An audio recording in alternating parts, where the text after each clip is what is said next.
The unknown is ever present. Few dare tread inside. The Bronxville Paranormal Society, in cooperation with the New York State UFO Project, the New York State Sasquatch Organization, and the North American Dogman Project, New York State Chapter, take you deep inside real cases, real experiences, and their reality. And now your hosts, Brian Bowden and Al Santarino.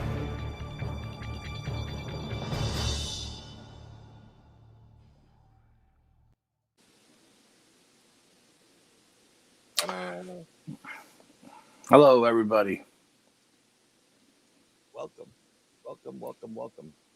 We're here. We're present. We're wow. Hey, we made it. We actually had a monthly meeting after 6 months to not be able to get to one because of the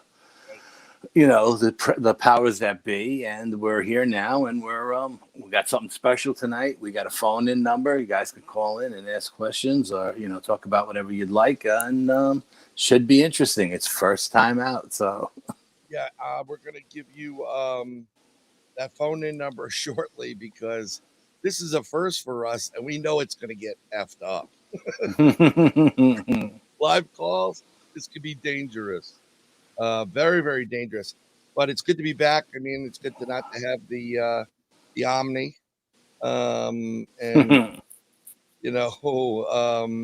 Very good to not to have the Omni. Very good. We got Al Limix. Hey, Chris.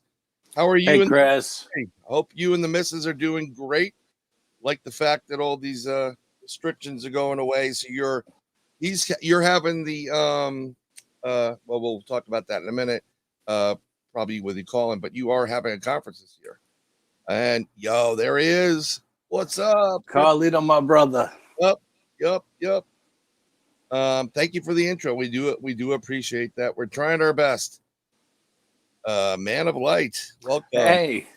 There you go. Out of limit. Brian, you gotta connect with Greg, man of light. You gotta connect with him. All right. Remember the guy I was telling you about that from South Jersey? Oh yeah. Okay. Cool. Yeah, you gotta connect with him. We gotta do a 3-way conference call. It's gonna blow your mind. And I'm a big boy and adult, so I'm actually smoking tonight. Let's welcome who's this? Alex Swig. How you doing, Alex? Yeah. Hope I'm pronouncing it right. We'll get back to all the questions. I'm doing double duty. Danny's here. Danny Chu. Whoa, what's up, brother? How you doing, Danny? And I think we have another one. No, there he is. There we go. Nice.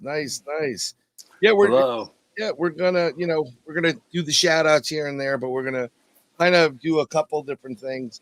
I think the first thing we wanna kind of talk about is something. Start off with Butch. Why don't you start off with Butch? Yeah, I'm going to start off with Butch. Yeah, start off with Butch. Absolutely, out of respect. I'm going to bring Butch up here, okay? Because that's the best way to go. I'm going to share part of my screen here. So Chrome tab, and there he is. This is the man, Butch Witowski, and great pose. Yeah, classic Butch, right there. That is classic Butch Witowski. Yeah, absolutely. He is beyond belief one of the best out there. Cryptids and UFO investigation, former police officer, law enforcement. He is the original tough guy for me, but he's more than just a tough guy. He is he's just a wonderful wonderful friend. I mean, I became, Al, how long ago did you meet Butch? We were roughly. Oh my God. Right? It was years ago. I mean, when we first got started, I met him through the people over at KGRA, and we had a long conversation, and he's just like a no nonsense kind of guy, straight shooter. He called bullshit if he thought you were bullshitting him. But I mean, other than that, I mean, he was a serious investigator. And of course, it comes with his police background, right? to investigate. He was very serious and stuff, but he was a great guy, just down to earth, regular guy. You know what I mean? He wasn't a prima donna or a diva or anything like that. He was just a hard nosed bulldog investigator. You know, he was a great. It started out because Butch would talk to you. He would answer your questions, and what happened was, through a lot of conversations, I became very good friends with Butch. I mean, unfortunately, I always wanted to go out and investigate with him and Sean Faulkner, and we just kept talking. We would either message each other, a couple of phone calls initially, and then I got to meet Butch thanks to Eric Altman, who had the Bigfoot camping weekend. Yep. I met Sean, I met Eric, I met all these guys that I became really friendly with, and I still am friendly with them today. But we spent, it was like meeting your dad, kind of. Seriously, it was really refreshing, and spent hours. We were just shooting, talking shop and things he's discovered. And if I had a problem or we had something, sometimes we'd go to Butch and ask him, "Did you ever see this? Did you ever experience this?" Oh, he was a great guy to pick his brain. Absolutely would pick his brain whenever I ever had a question about anything. I'd reach out to him and pick his brain on stuff. He was, I loved the guy. He was a great guy. You know what I mean? And I know he rubbed some people the wrong way, but being an ex-cop, you could do that. Yep. So, but and that's the thing with Butch. Butch will tell you straight up what the hell the deal is. He's not going to pull punches. No. Unfortunately, this man, he had a heart attack about a year ago, and he did Strange Days with Butch Witkowski on SOR, Spaced Out Radio. Dave Scott. If you don't know what the hell I'm talking about, please go and listen to SOR Radio Monday through Sunday. It's an amazing show. It is the Canadian coast to coast, and frankly, I'm gonna go out on a limb and say it's better. I gotta be honest. Dave owns the night. Dave owns the night. Dave owns the night. Absolutely. It's more equivalent for me to what it was with Art Bell than who they got to replace Art Bell. These guys. Yeah, absolutely. Yeah. It's whatever it is. But go check it out. But Butch would do 3 hours every the last Monday of the month, and holy cow, Dave loved him. He was like a father to Dave, and I filled in his spot a couple of times. Brian was Butch's fill-in when Butch wasn't feeling up to the task. Brian was Dave's go-to guy. Let me tell you something. Those are big boots to fill, brother. Really? Oh, absolutely. You don't even try to fill them. You just I even said it. I'm like, look, I'm not filling these boots because Butch is he is Butch. You can't fill these shoes. Yeah, you don't walk in those footprints. You walk on the side of them. Absolutely. Exactly. Yeah. You walk quietly. You pay attention. You listen to Sensei. You know that from training. But unfortunately, a couple weeks ago, Butch wasn't feeling well, and he did pass away. And I got to be honest, there's a lot of that going on in this world today. A lot of it. But this hurt really, really bad because he was that kind of a person. So my condolences, and I know Al sent his condolences to Butch's wife and his child. Family, absolutely, yeah, without doubt. I actually send them something, just what we do in my end of what I was born into. We usually give fruit or sweets to what do you call it, to these individuals, because it's not to like have a good time. It's to remember the sweet side, of the man or of the person. And may his memory be a blessing always for everybody. It's really heartbreaking, it really is. Unfortunately. Yeah. Yep. And we're gonna remove Butch for the time being. Something else that came up, and again, I gotta thank Dave Scott for this. Who I love too. He's like a brother from a different mother and I've been trying to get Al on that show for a couple of years now. 3 years. And I'm telling Dave, Dave about Al. Al about Dave, and then Dave's like, "What's the deal?" I said, "Well, he does a lot of work. He's got to get up early, so he has to get the right time." And then Al did it, and just like we thought. Yeah, I remember talking to Dave when I was hanging out at Revolution Radio. I had a good friend of mine there. He was a host, and he introduced me to Dave. And Dave was like, "Oh, he was like, oh, you got to get Al on." And he heard me on my friend's show there, and has been trying to get me on ever since. And then once you became good friends with Dave, it was like nonstop. And I was like, "Dude, you don't understand. You're on the West Coast. You go on at 12. I get up at 4 a.m. I'm on the East Coast. I can't get an hour of sleep and go to work. I just can't do it." But now that I'm recently retired and I did it, and it was a lot of fun. And, I never thought I would be able to go from 12 to 3 a.m. It's a Scout's honor, but it was a breeze, and I was all wound up after I was done, and I could have went like another hour. You know what I mean? Yeah, you know what? Coming into the show, I'm doing double duty here, brother. I'm doing double duty. Okay. No, I understand. It's a tough show to do on the East Coast. You were getting up early, but I got to get up early too. I got these kids. Yeah. And I have a hard time sleeping to begin with. And I think I need in my life is to get a 3 a.m. refresh. I'll be dead by like 5, ruling. But to get like right now, look at this, he's yawning already. It's tough to get up. I didn't have my 15 cups of coffee today, only 10. You should have it hanging from you, like intravenously. Honey, give me the IV. But it's tough to get to that first, that 12 o'clock. And yeah. then once you get to 12, you're okay. You start rolling. It goes. And the next thing you know, it's like 3 a.m. and you're like, holy crap, what am I going to do now? Yeah, that went quick. Yeah, no, it does go quick. Yeah, absolutely. Definitely. And Dave, I love Dave. Dave's another guy that I just absolutely love. He's a great radio guy, and he's a true professional in every sense of the word. And if you don't know SOR, then you're not paying attention. Not at all. Not at all. But again, I knew, I was the guy that I told Dave about, Butch. I got it. And Lon Strickler got it. Lon is part of that. I call it the Pennsylvania Mafia, the Pennsylvania Paranormal Mafia.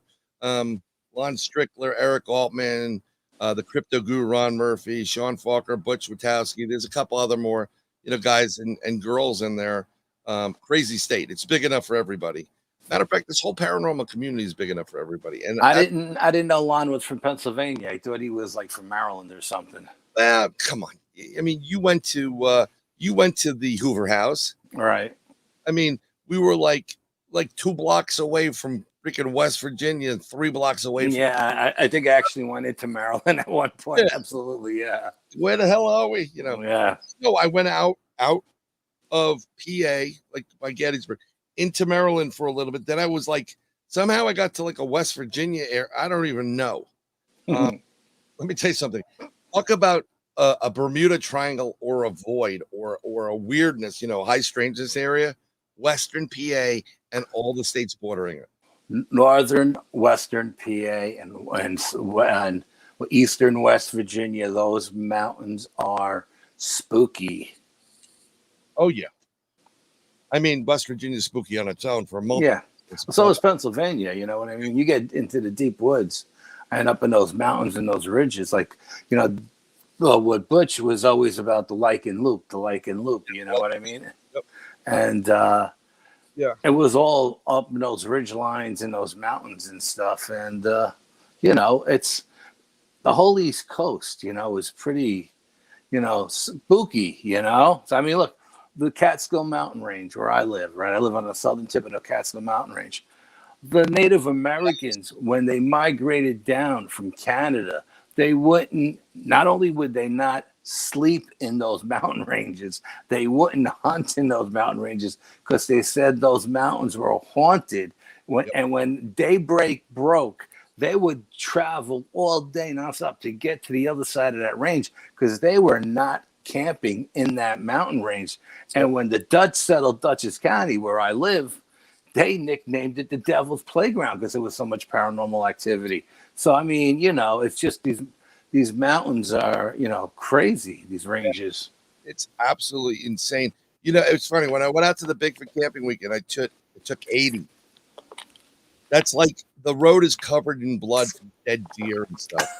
And what you want to do, I'm going to give you a pro tip, traveling PA. Stay behind the 18-wheelers because those guys, they don't slow down for a deer.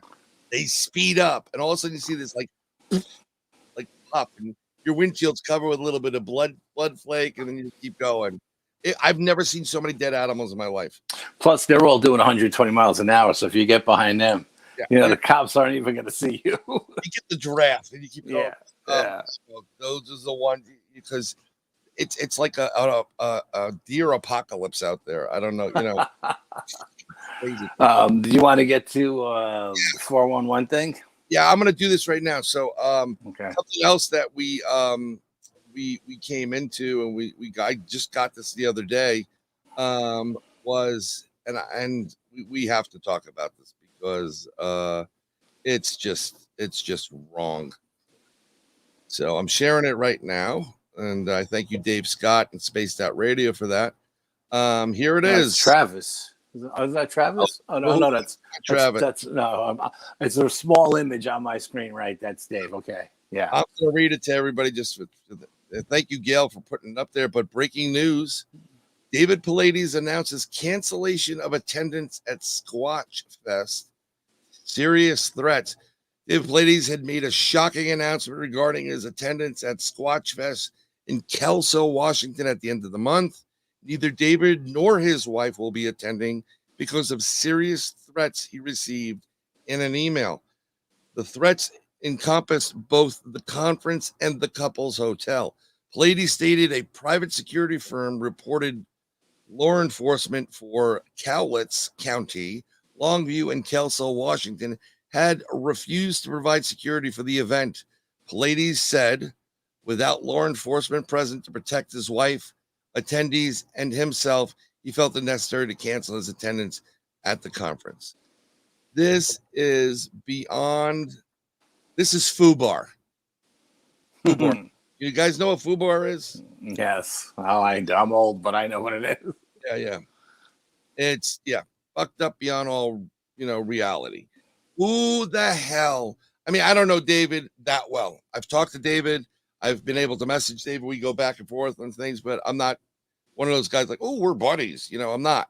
I love to, I always have to pick his brain on certain things because I come up with my Bowden theories outside the box, Al.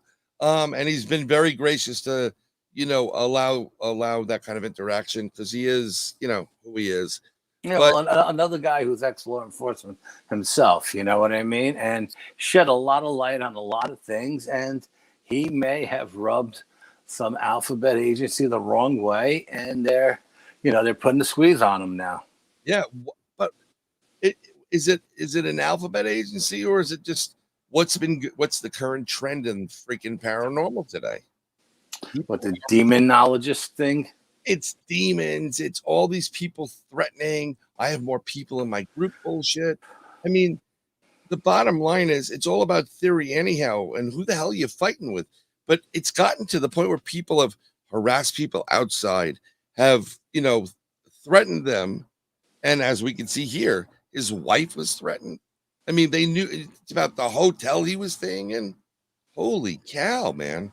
Yeah. And that's what I say. I say, this to me is got the feeling of, special ops kind of shit. You know what I mean? Like, these people tracking him. They know where he's going, where he's going to be. They have his itinerary. They know everything about him. And, he doesn't pull any punches. He's like another guy who's like a bulldog when he gets in there digging. And he may have rubbed some people on the federal side the wrong way. I'm not just saying, I personally believe this is more federal related than any local jurisdiction cops or anything like that. I think that, look, he's rubbed all the national forest people the wrong way, Yeah. And anybody who's got anything to do with natural resources and stuff like that, you know. So they just figured let's make him let's put him on edge and threaten him and his wife, and of course, you know, that's gonna shut him down. You know what I mean? But is it one of those things that's going to well, you know, like would the Parks Association or whoever these individuals are really do that to scare the crap out of them? Absolutely. You really think that they would do that to scare the crap out of them? I think they would do it without hesitation. I think he rubbed somebody the wrong way and said, you know what? I'm tired of this guy busting my chops. It's time to put the fear of God in him. And, you know, they did. That's crazy stuff, though. I mean, look, that's just my theory, yes, because I know how many people he's rubbed the wrong way over the years, you know, and it's not just rubbing people the wrong way, asking too many questions or asking the wrong questions and pressuring people and going to the media, but constantly writing books about it and being on tour about it and being on TV about it. These people are trying to keep all this crap under the table, and you're screaming out at the top of Mount Everest, you know. At some point, it's gonna come back to bite you in the ass, you know. Yeah, I mean, I guess so, but I mean, that's some serious, you know. I don't want to. Yeah, absolutely. I don't think it's just some crazy person, you know, who doesn't agree with his beliefs, and it's just threaten him and scare him. You know what I mean? I think it goes much deeper than that. At least with him, you know what I mean? Yeah, but that, you know what? I'm just blown away by this. Right now, I'm really blown away by this. You know, you could only push people so far before they start pushing back, and they start pushing back harder and stronger. You know, and you can't fight the Fed. You know, you just can't. Nope. I guess so. You know, how many people have been all of a sudden arrested for, you know, child pornography, or, you know, they're labeled on a national a domestic terrorist, because the federal government is tired of dealing with them. You know what I mean? Yep. They slap those labels on you, and you're a done man. You're done.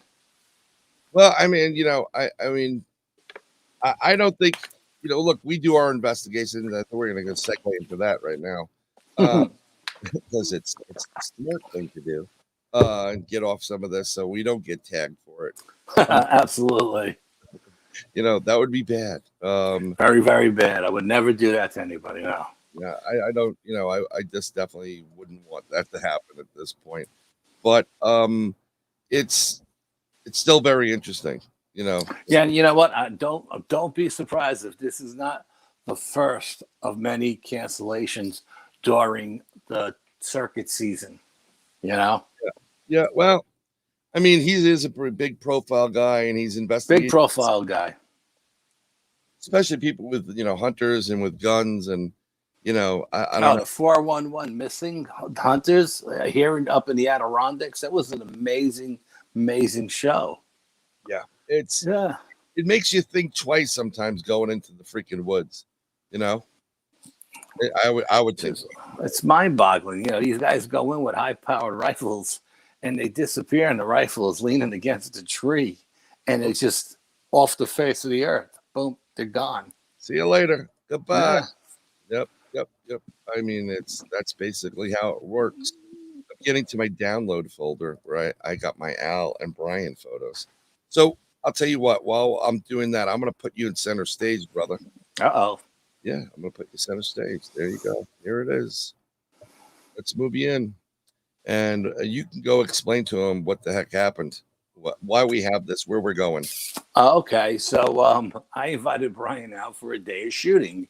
And I went online, and I looked to make sure the range was open. And according to the website, they were open for business. So I packed up the guns and the ammo, and I called Brian. I said, meet me at the range. He said, I'm there. We go to the range, and of course the range is closed. The girl at the window is like, oh, you don't go by the website, it's outdated. I'm like, yeah, gee, thanks, you know. So we just happened to be in an area where we had two state parks, really, really large state parks on either side of us, one to the east and one to the west. And we chose to go to the one to the east because it just happened to be closer, out of convenience for us. And, you know, not knowing if we would even find anything, you know, it was a nice day. We said, let's just, you know, we don't really do state parks at federal land anymore. We do private property, you know. We find it's less threatening when we're on private property, but we were just browsing, you know, that's what we were doing. And the stuff we found and the things we came across were just Brian had a pair of like $300 brand new white sneakers on, and I'm wearing my army boots, right? Yeah. And I'm finding stuff in the woods. So I'm trampling through the woods in my army boot, and the ground was muddy and wet. And he's like, oh, I got these brand new sneakers on in there. They're white of all things. But I was finding stuff that was so mind-blowing that he didn't care. He said, I'm coming in. And he came in with his brand new white sneakers, and we were off and running. Yeah, it was. Our plan B's always work out great. I'm just trying to open up some of these things in tabs right now. So let's see where we got to go with this. And this will be fine because I think we can just, okay, cool. That would be great. So I can just close the rest of these. Yeah, our plan B's always work out just phenomenal for some reason. I don't know why, but yeah, I mean, our plan A's work out pretty good too. But I mean, just right. You know, just throwing crap against the wall to see what sticks tends to really work out well for us. It does, and it works out so well. So it's good at what we do, and this is how we roll 99% of the time. So I'm fine with it. So I'm gonna make that bigger, and let's add these. Let's add this stuff in there. We're gonna share some, and we're gonna go through some of this stuff that we've collected and what their evidence. We have photos as well as some video. So I'm going to get sharing my screen right now in a Chrome tab. And I think this is it. So this is the first one now. So these are the stones that the Karens. Yeah. If you found these stone Karens off of the main trail, I was actually following what looked like a water run off the top of the mountain down, and it just looked like a little gully that ran downhill, and at the bottom of the hill there was a swamp. And I decided to follow that water run because it was dry and the swamp was dry, and I came across this first set of Karens. And I mean, like, you know, this stuff is in the middle of the swamp. There's nobody going in there to build this stuff, you know what I mean? So yeah, it's kind of crazy. Let me know if this moves because I'm going to go to the next picture and let's see if yeah. And that's another one. Yeah, another Karen, right? Yeah, and that stone actually had a lot of it was a limestone, but it had a lot of quartz in it as well. You know, again, you know, and there wasn't really any quartz in the area, but with all this running water and everything going over lime and quartz, you know, that I'm sure that I didn't think about it at the time to run a meter, but because it was a plan B. Yeah. But I bet you the EMF or the RF would have been off the roof around this run, you know? I agree too. And it's interesting when you get back to the quartz thing, there was nothing there. Like a lot of times in New York State, you'll find like all white or all quartz, mostly quartz. Everything was more like granite with little veins of quartz in it, or lime, yeah.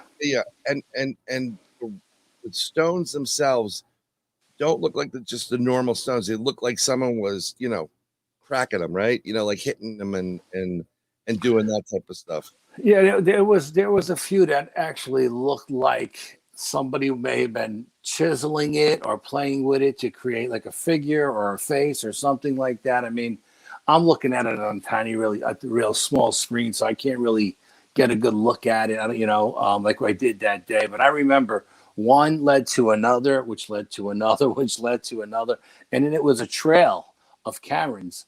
I mean, and these woods were humongous, and we walked for hours, and this was the only area where we found those caverns off this run, leading it down to the swamp. And what you'll see it in some of the video there. It's the easiest way to share it with you right now, because getting it bigger is just insanity.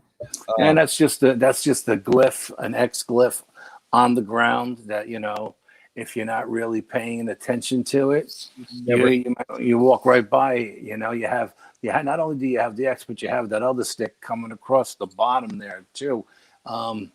Maybe some kind of symbol, Native American. I'm not really sure. I didn't look up the symbol chart to see if that meant anything, but I'm sure when I shot it because I seen the X. And again, when a lot of these glyphs that are on the ground, people don't even notice because everybody's looking up for bends and breaks and arches and stuff. Yeah, another structure, some kind of structure. Yep. And then let me see something here. Okay, we did those. Hold on. I just get to the, because if I go to a different tab, we're gonna get stuff that people aren't gonna want to see of yours. Because him and I send some stuff that is just insane, and it's not. Yeah, don't send that crazy crap. I'm not. I just yeah. Everybody know that. I seen the stuff you sent to Tom and Carlito today. There you go. So it's here's one of that's that same structure again. Yeah, it's the same one. That it. tree structure. Yeah. Okay. Seeing that? Yep, that's this us. I knew it. Hold on. Please bear with me here. Open new tab. Open new tab. Open new tab. And we're gonna unshare that screen right there, and we're gonna share. I should have put in slides. I forgot about the slide option. Yeah. Here's one. Look at these brakes. Look at the brakes. Brake all the way on the right. Brake. Yep. And then you get another brake right behind it, go in the opposite direction. Then you go down further. There was another brake. Yeah. Okay, you can't beat that. You can't beat that with a stick. Well, and that was towards the top of the mountain. As we were going up, where we found the footprints. Yes, We'll come across those too. Yeah, in the few. We're gonna come across those. Here's another one. Look at this. Yeah, that was interesting. It was like pointing in the direction. Again, that stick was pointing down below. If you look down below, you see that yellow grass. That's actually the swamp that was dried up. Yep. Yeah. And perfectly situated between three trees. That's a three bark tree. You know what I mean? And it fell in there perfectly. Yeah. And then you got the bigger stone right there. Let me get to some of the other ones here. Here it is. Open the one. And I'm going to share that. I'm going to get rid of that. Sorry, folks. It's been a little bit of a while since I was commanding the ship for a bit. I had to be an adult for a couple of moments. On the arch, yeah. That is a huge arch. And it's pinned down by that broken stick on the right. It looks like a V pointing up.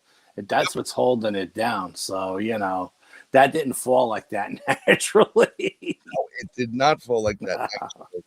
Yeah. And these were almost they were almost everywhere. But if I wish we could give you the depth of field on how big this area is. Yeah, you know what? I should have pulled it up today. I should research the acreage. I didn't look it up. I'm sorry. No. It's not a problem. It's just depth of field would be better, to be able to see what the heck you were doing before. That would be great. But then you can get an idea of what this concept was. You know what we should have done? We didn't think of at the time is we should have Google Earthed it and pinned it. You know what I mean?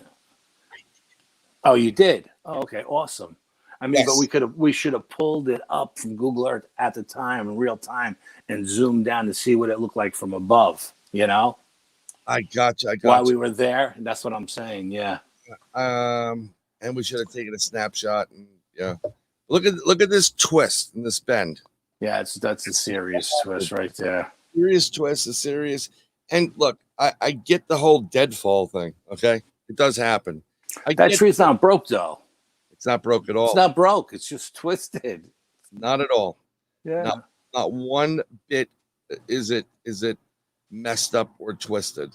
So let me stop sharing that. Stop sharing. I gotta go to the next one. You know, kids can go into the woods and they can play with these things as well.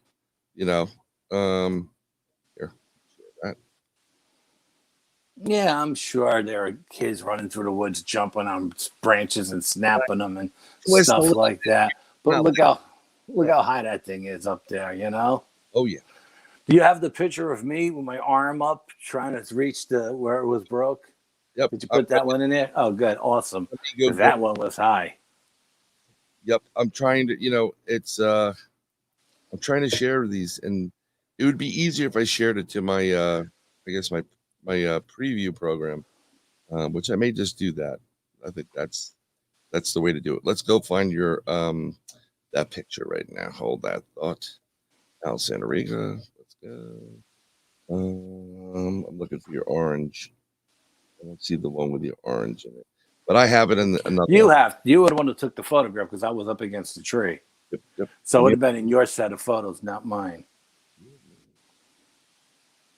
I already know which one for which. I want to get back to it. So that's a foot. I got my movies. Heck photo.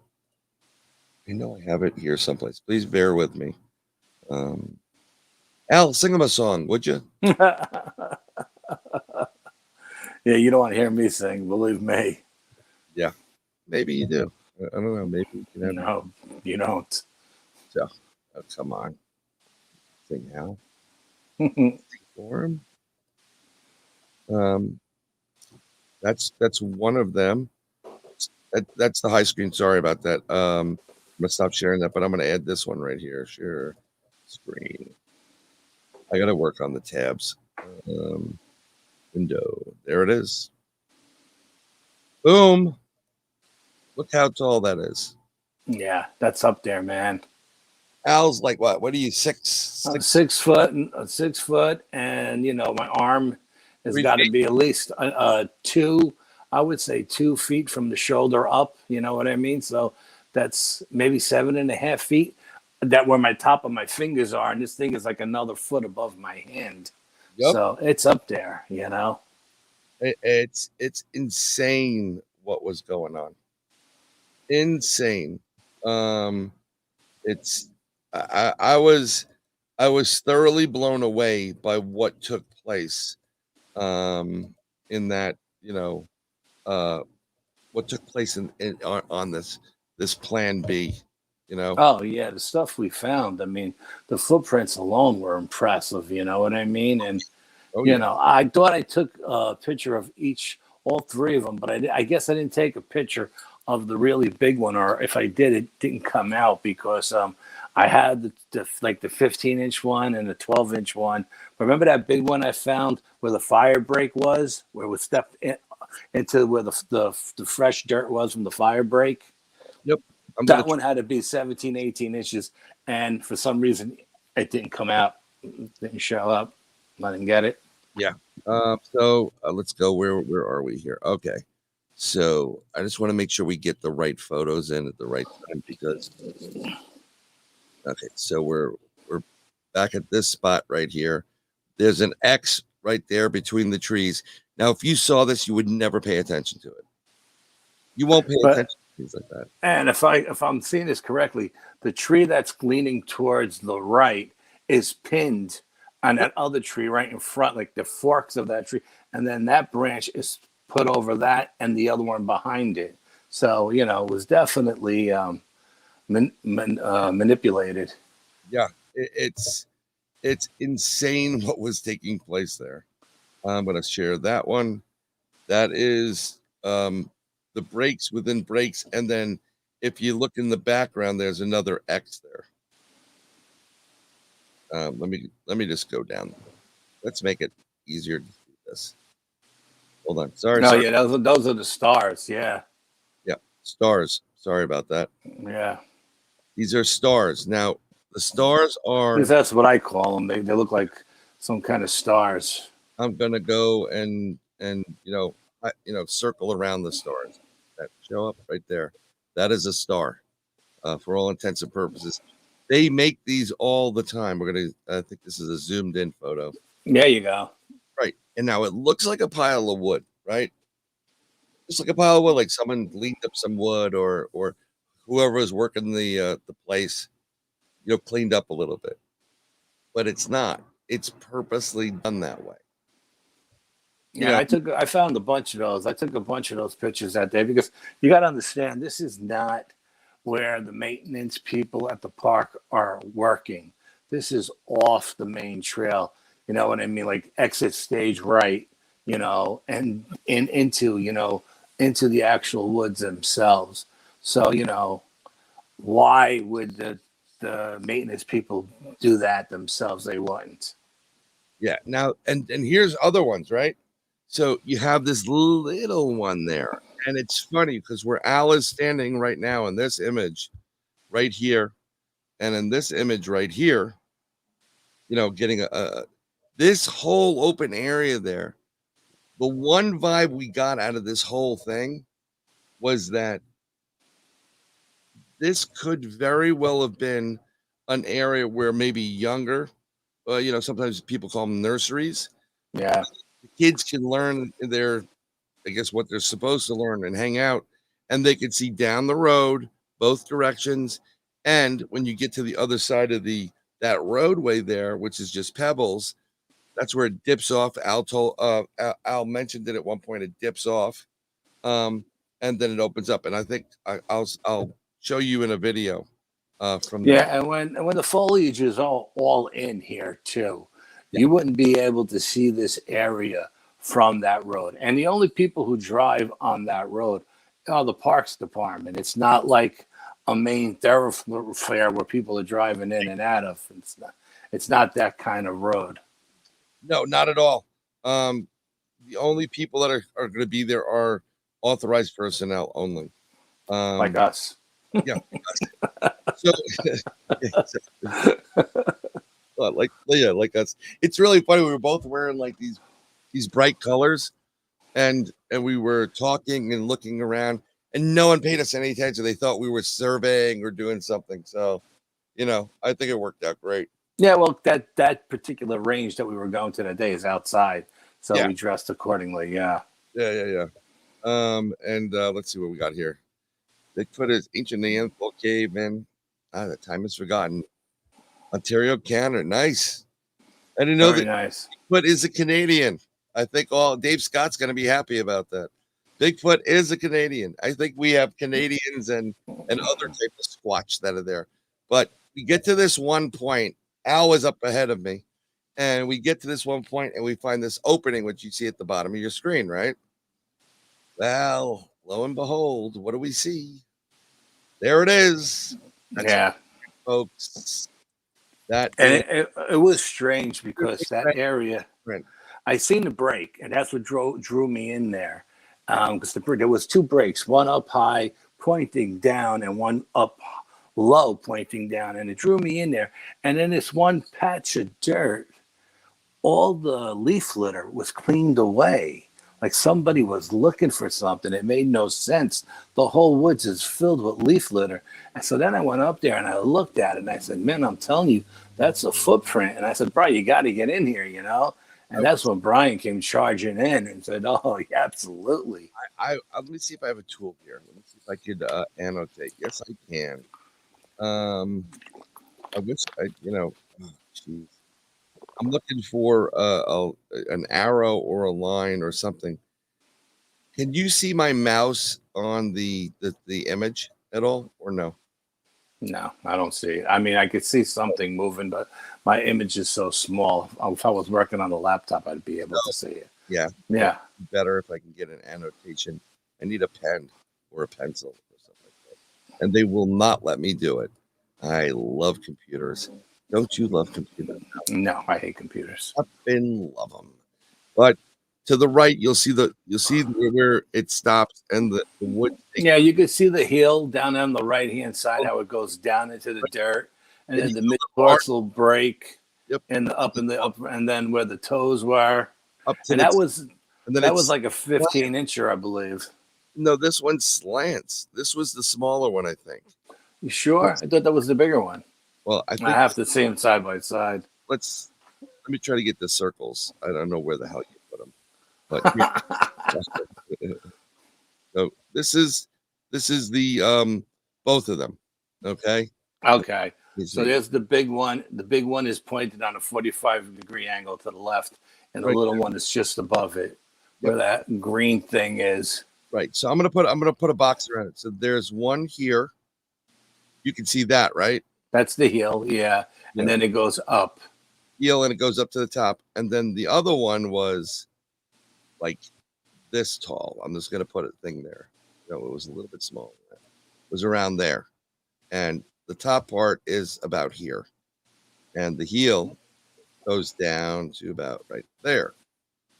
It was off the chart. It was just amazing.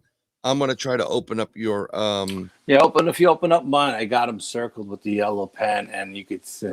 I you know what? It's funny. I looked for the photo of my foot comparison. So the one. Oh yeah, we had the foot comparison too. Yeah. I don't know where the hell that went. Interesting. That I have no idea where it went. I didn't do anything to my camera to what do you call it? Change that. I'm going to preview a selected image. Let me go look for the other ones while we're here, because that would make me that would make it all worthwhile. And I'm just, you circled them. Yeah, I circled them both side by side just to make them easier to see. But like I said, it made no sense. The breaks were pointing, and one was at least 8 feet high, and one was like 5 feet high, and they were pointing right to this area where all the leaf litter was moved. Like somebody was looking for something. And then, you see there's 2 rocks in the photos that, the area is cleaned out. There's no rocks there. There you go. That's one. Yep. And then the other one you sent me is this one right here. That's the little one. Yeah, you're right. That was the little one, and then that was the big one. Yeah. Let me apologize, and I'll tell you why. This is upside down. This should, in all intents purposes, be that side. There you go. That one, because they were right by each other. That one's and that one was right by the bigger one, maybe 2 inches, 3 inches over from the big one. Yeah. And then the one had more toe marks. Yes, the little one, I guess the dirt was softer where the little one stepped. And then there was the big one that was in the fire break that the Parks Department created. And here's the heel on this thing. And this right down there, yeah. Little one could easily fit into this heel. It could fit easily. So this is the bottom of it, and then it goes all the way up here, and it angles over here. So what you have is, and I'm gonna say it, you have the way I saw it, the little one, the first one, has a toe on the right side, little toe all the way to the left. Yes, I agree. The bigger one has the big toe on the left, and it has toes on the right. So absolutely, what it said to me was, mom or dad was on the left side, and baby was on the right. Yes. But what's odd is, well, there is some woods there, but what's odd is there are no opposite prints. We couldn't find any opposite print. Nope. I only found one more print, which went across the fire break, and that one was about, I would say, 17 inches, And I think, I don't remember off the top of my head if that was a left foot or a right foot, but Brian had, what do you have, LiDAR on your camera? I had LiDAR on my camera. Yeah, we tried to do it with the LiDAR and to bring it out better, but. I wanna stop sharing this one. I'm gonna share. Okay. No. I just want to go into this. Was such an amazing find. I really got to be honest. We see these things, and of course, what happens, Al? We're planning on doing X, so we don't have any plaster. We don't have any that. We have nothing. No, nothing. This. Because it wasn't something that was on our radar. You know what I mean? And again, I don't like to go into national parks or state parks anymore for obvious reasons. I like to stay on private property.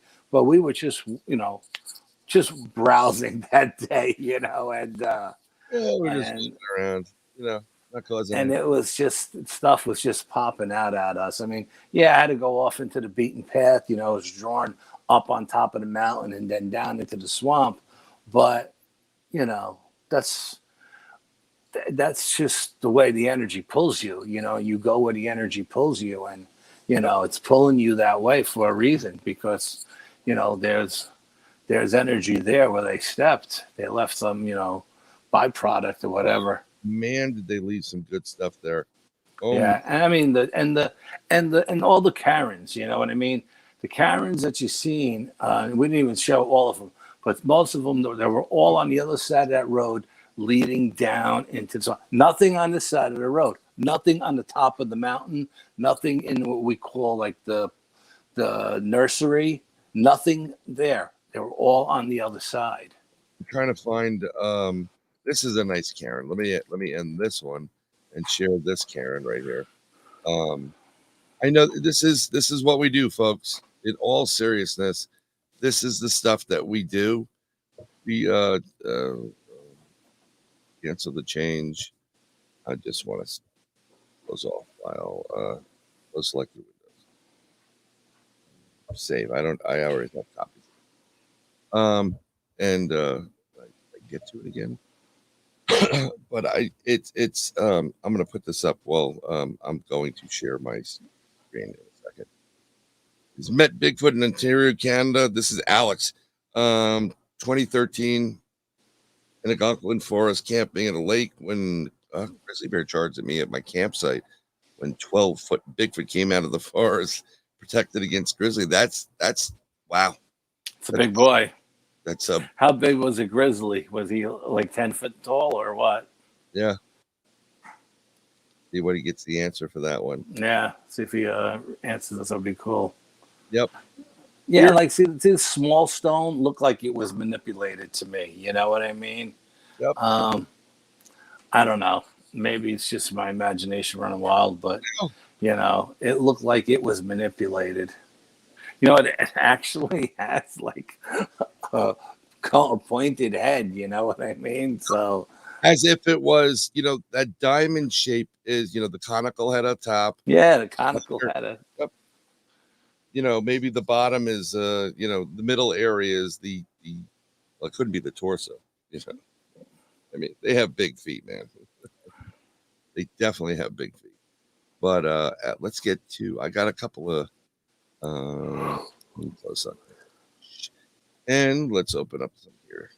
What we're gonna do? We're gonna. I took some movies, so, and it happens to be in order, so I'll just share this. I'm gonna open it with my QuickTime and hopefully get to share it with everybody. So here, I'm gonna share. This is Brian's daughter's first recital, and she was about 3 years old here. You guys are really gonna enjoy this. Exactly. You're gonna enjoy this, folks. It's exactly what's good. So there we are, and I'm gonna hit play. You hear it. Well, there you go. I can hear it.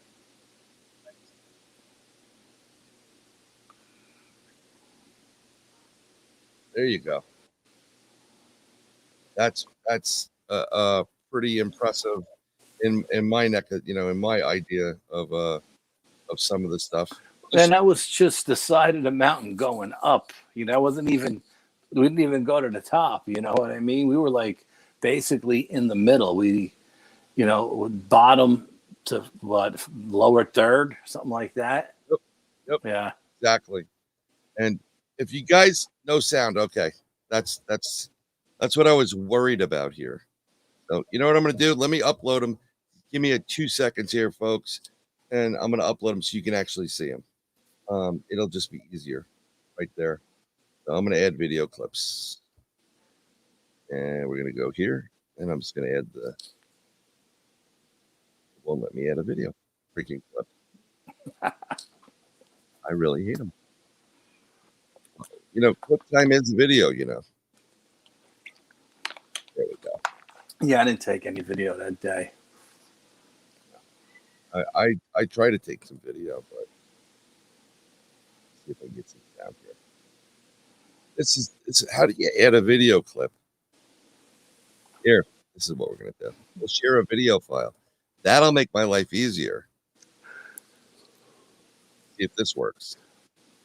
I didn't even do any environmental readings or anything, you know what I mean? Because I just, it was so, last minute type of deal. The thought didn't even cross my mind because I got to be brutally honest. I really didn't expect anybody really to find anything. And like I said, we walked for hours and we were only in, my God, a minute portion of the park. The park is so huge. I mean, it's ridiculous. And I can't imagine what was down by the lake, by the water. Right. I mean, especially on the back end side where it's all woods and everything, Oh yeah. Just give me a minute. I'm going to. I didn't really know that this thing was so restrictive. Okay, no big deal. On what do you call it? On actually uploading. Why I couldn't take a movie file is beyond me. Had I known, I would have just converted it all to MP4, and then would have done with it. But what's cool is I can save it, and then we'll play that one while we you can talk about it. Get the audio and everything. Okay. No, look, once we get through these photographs, we'll open up the phone lines, and if you guys got any questions regarding the pictures you see, or just any questions in general, don't hesitate to ask. Exactly. I think it's something where we've been dying to do, because I don't know about you, but I think we miss those live meetings. Oh yeah, the live meetings were great. We were at one point we were actually streaming them too, and we were getting so many people watching them live from all over the world and asking all kinds of questions and stuff. It was a lot of fun. That was funny you brought that up, because I was thinking about that just the other day. I was like, man, we never heard back from anybody about getting back in, But again, they've got New York is so crazy with the COVID stuff. They got everybody scared to death to even, cross somebody on the street, walk past somebody. So, I mean, I can't imagine anybody showing up to meetings. It's insane what's going on here. And I don't know. Maybe we'll get Chris to call in first. Chris, if you want to you have my Skype, so you can do that. You don't want to waste the time calling the phone number when we go. But it's insane that this type of stuff has to, be the way it is. Why do people have to, why don't they don't want to let it go? It's been 2 years now. Enough already. It's just so power hungry. They don't want to give up control. Yeah. Oh, it'd be nice if we can get our lives back, right? Yeah, I don't think we're ever getting our lives back. I really don't. No, I don't want to get political. To a certain extent. No, I don't want to get political either, but I mean, like, living in New York is, very, I don't want to say depressing, because I don't get depressed, but it's very frustrating. I get frustrated when all we do is hear the bombardment of nonsense on TV, and, just constantly, up here in Dutchess County, our executive our county executive said he's not doing the mandate. So the businesses don't have to do what the governor told them. You know what I mean? And that was before the state Supreme Court shot the mandate down. He was already saying, no, you guys don't have to abide by this. We're not going to play that game here. Right, but you know what was interesting is that this affects us as researchers because it's harder to get in the woods or go on an investigation. You know, we don't want to tread on anybody's toes, and some of these guys just get really pissy when it comes to that. You know? Oh, absolutely, yeah. I mean, you know, Listen, that's why I like to get our invitations from private landowners. You know, yeah. So we don't have to deal. I mean, pretty soon they're going to be asking you for a COVID passport to go to the lake to go swimming. You know, kind of crap that is. You know. No, I'm not going to be. I don't think I'm going to. I'm not abiding by it, Al. I'm just going to bypass that whole scene right there.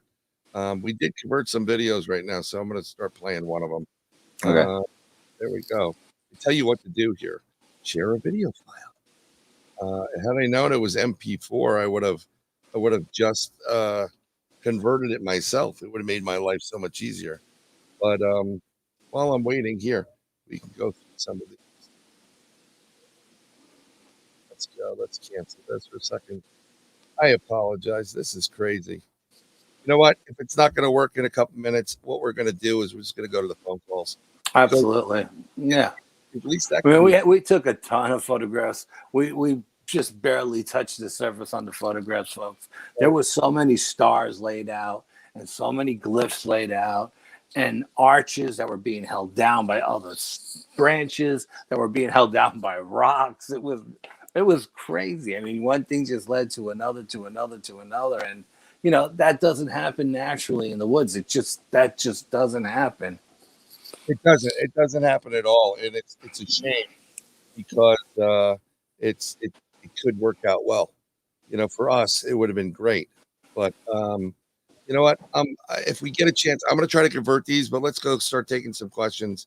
And here we go. Oh, this is going to be fun. So we're going to go with the live calls right now. And hold on, Chris. Chris, try it again. Try it again, my brother. I apologize. Try it again. We'll get you in right here. And see what happens. I just seen something fly by me. Yeah. Well, you know what? Chewing right behind me. Yep. So the number's right there, 516-519. And here's Chris Evers. You hear that, huh? Sounds like Skype. Sounds like Skype. There it is. Hello, hello, hello. Is this Chris Evers? Chris, are you there? Hello. Hold on. I gotta go speaker on. Speakers off. It's going out through my what do you call it? You hear me, Chris. That's all I gotta do. You hear me. You know what? I'm gonna call you back in 2 seconds, Chris. I'm gonna make my life easier. Why am I bothering with myself here? It's just insane. What the heck is going on in this world? It was better with phone calls. If you send me a phone call, you know, we could answer these questions right now. So hold on. Let me get to it.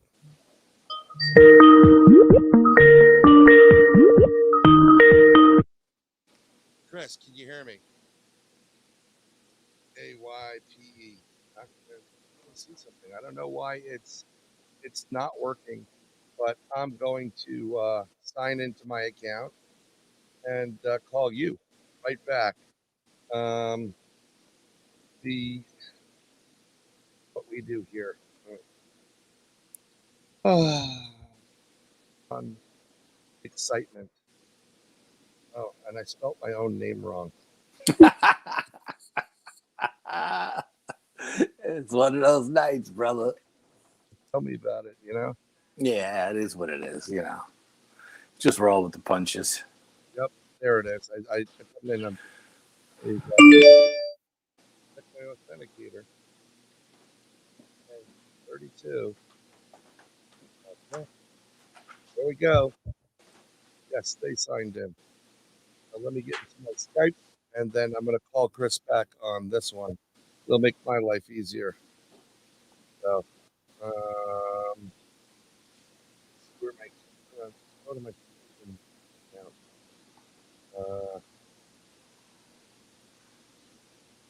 I'm verified. I don't know what the heck is going on here. Skype online. What the heck is that? There we go. All right, we're having a problem. Chris, can you can't call numbers like normal numbers, right? See what I'm logged in, and I'm going to enable notifications. I'm going to sign out of this. I apologize, folks. Let me see something. I got to open my Skype up and see what I'm logged in as. That's what I'm going to log in. My account. Brian Bowden. That's what it is. Sign out. Now I'm going to sign back in. I should be able to get back into my Skype in a heartbeat. I am. Skype online. And there we go. It's Brian with a Y, not an I. My mother's maiden name is blah blah blah. We're loading up my Skype. Continue. There we go. Oh. Allow Skype to my yep. Good. Allow. Good. Continue. And we're okay. Let me go find Chris in that call. Sorry, Chris. I apologize. Chris, hello. Where are you, sir? There we go. Here we go. I'm going to share my screen now. It'll make my life easier. Let me share this. And I'll give you a call.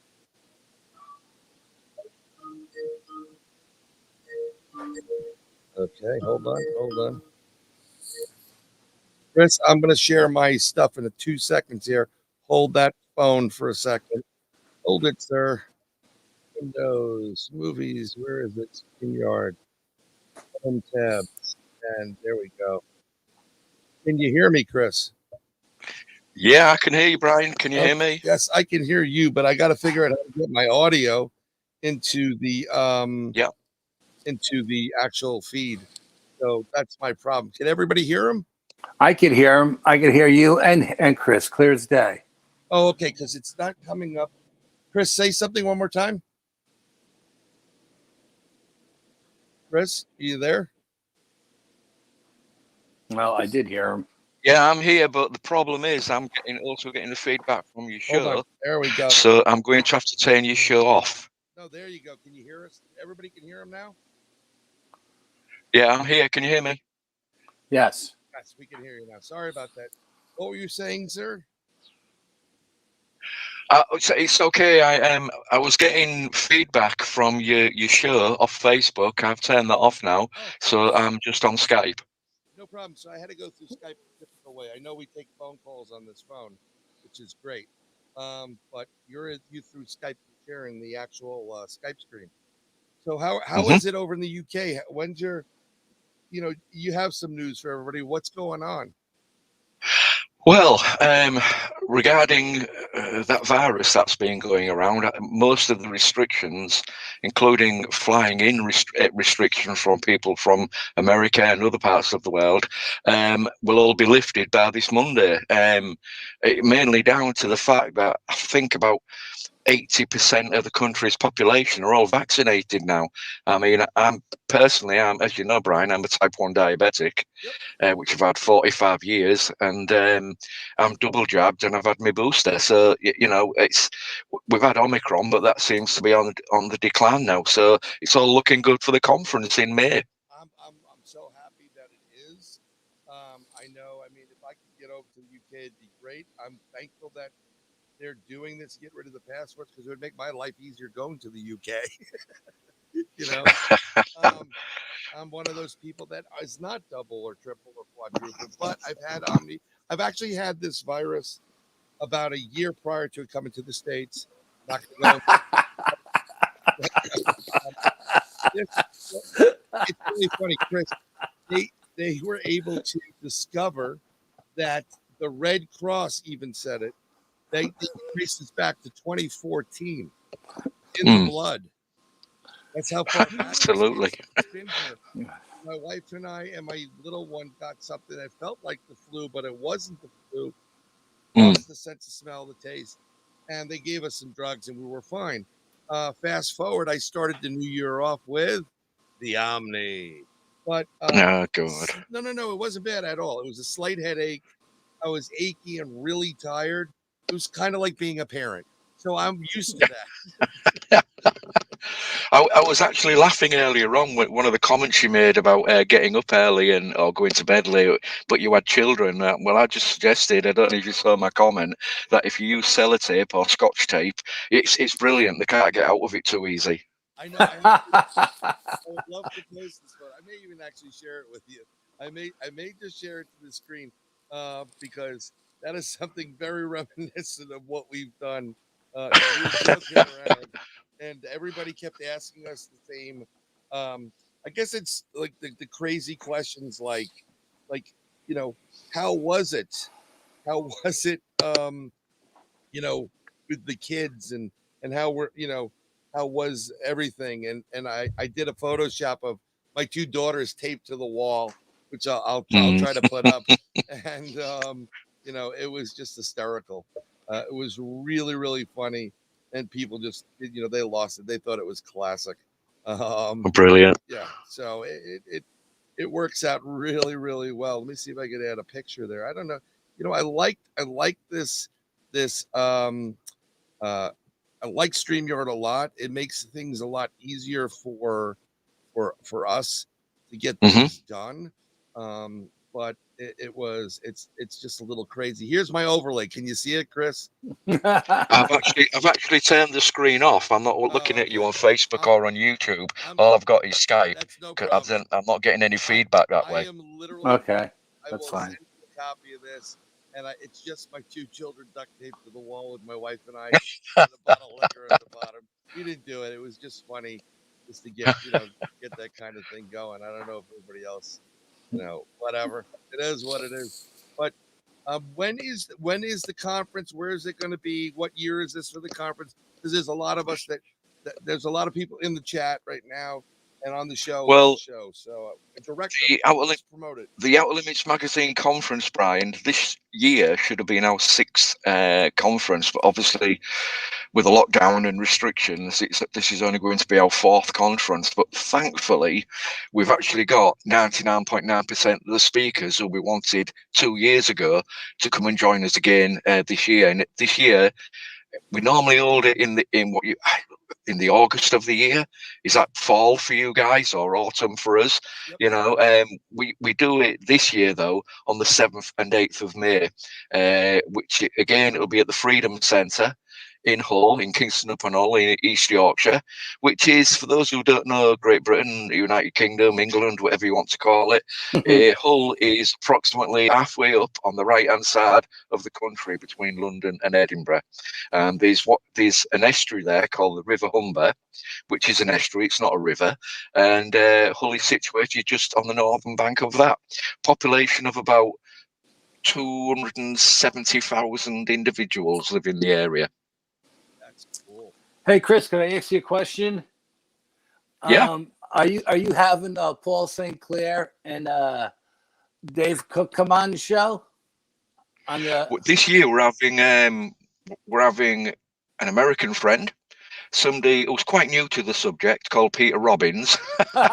He'll kill me for that. He really will. Peter Robbins is flying over from America.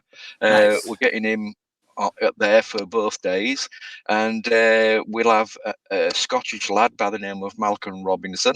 Okay. Paul Sinclair will indeed be there. He'll be speaking, and Paul will be taking part in another conference a bit later on in the year, which is one of the largest in the United Kingdom, but that'll be over at Blackpool. with Yep. people like Eric von Daniken. Is it George Tsoukalos, whatever how you pronounce his surname, from Ancient Aliens?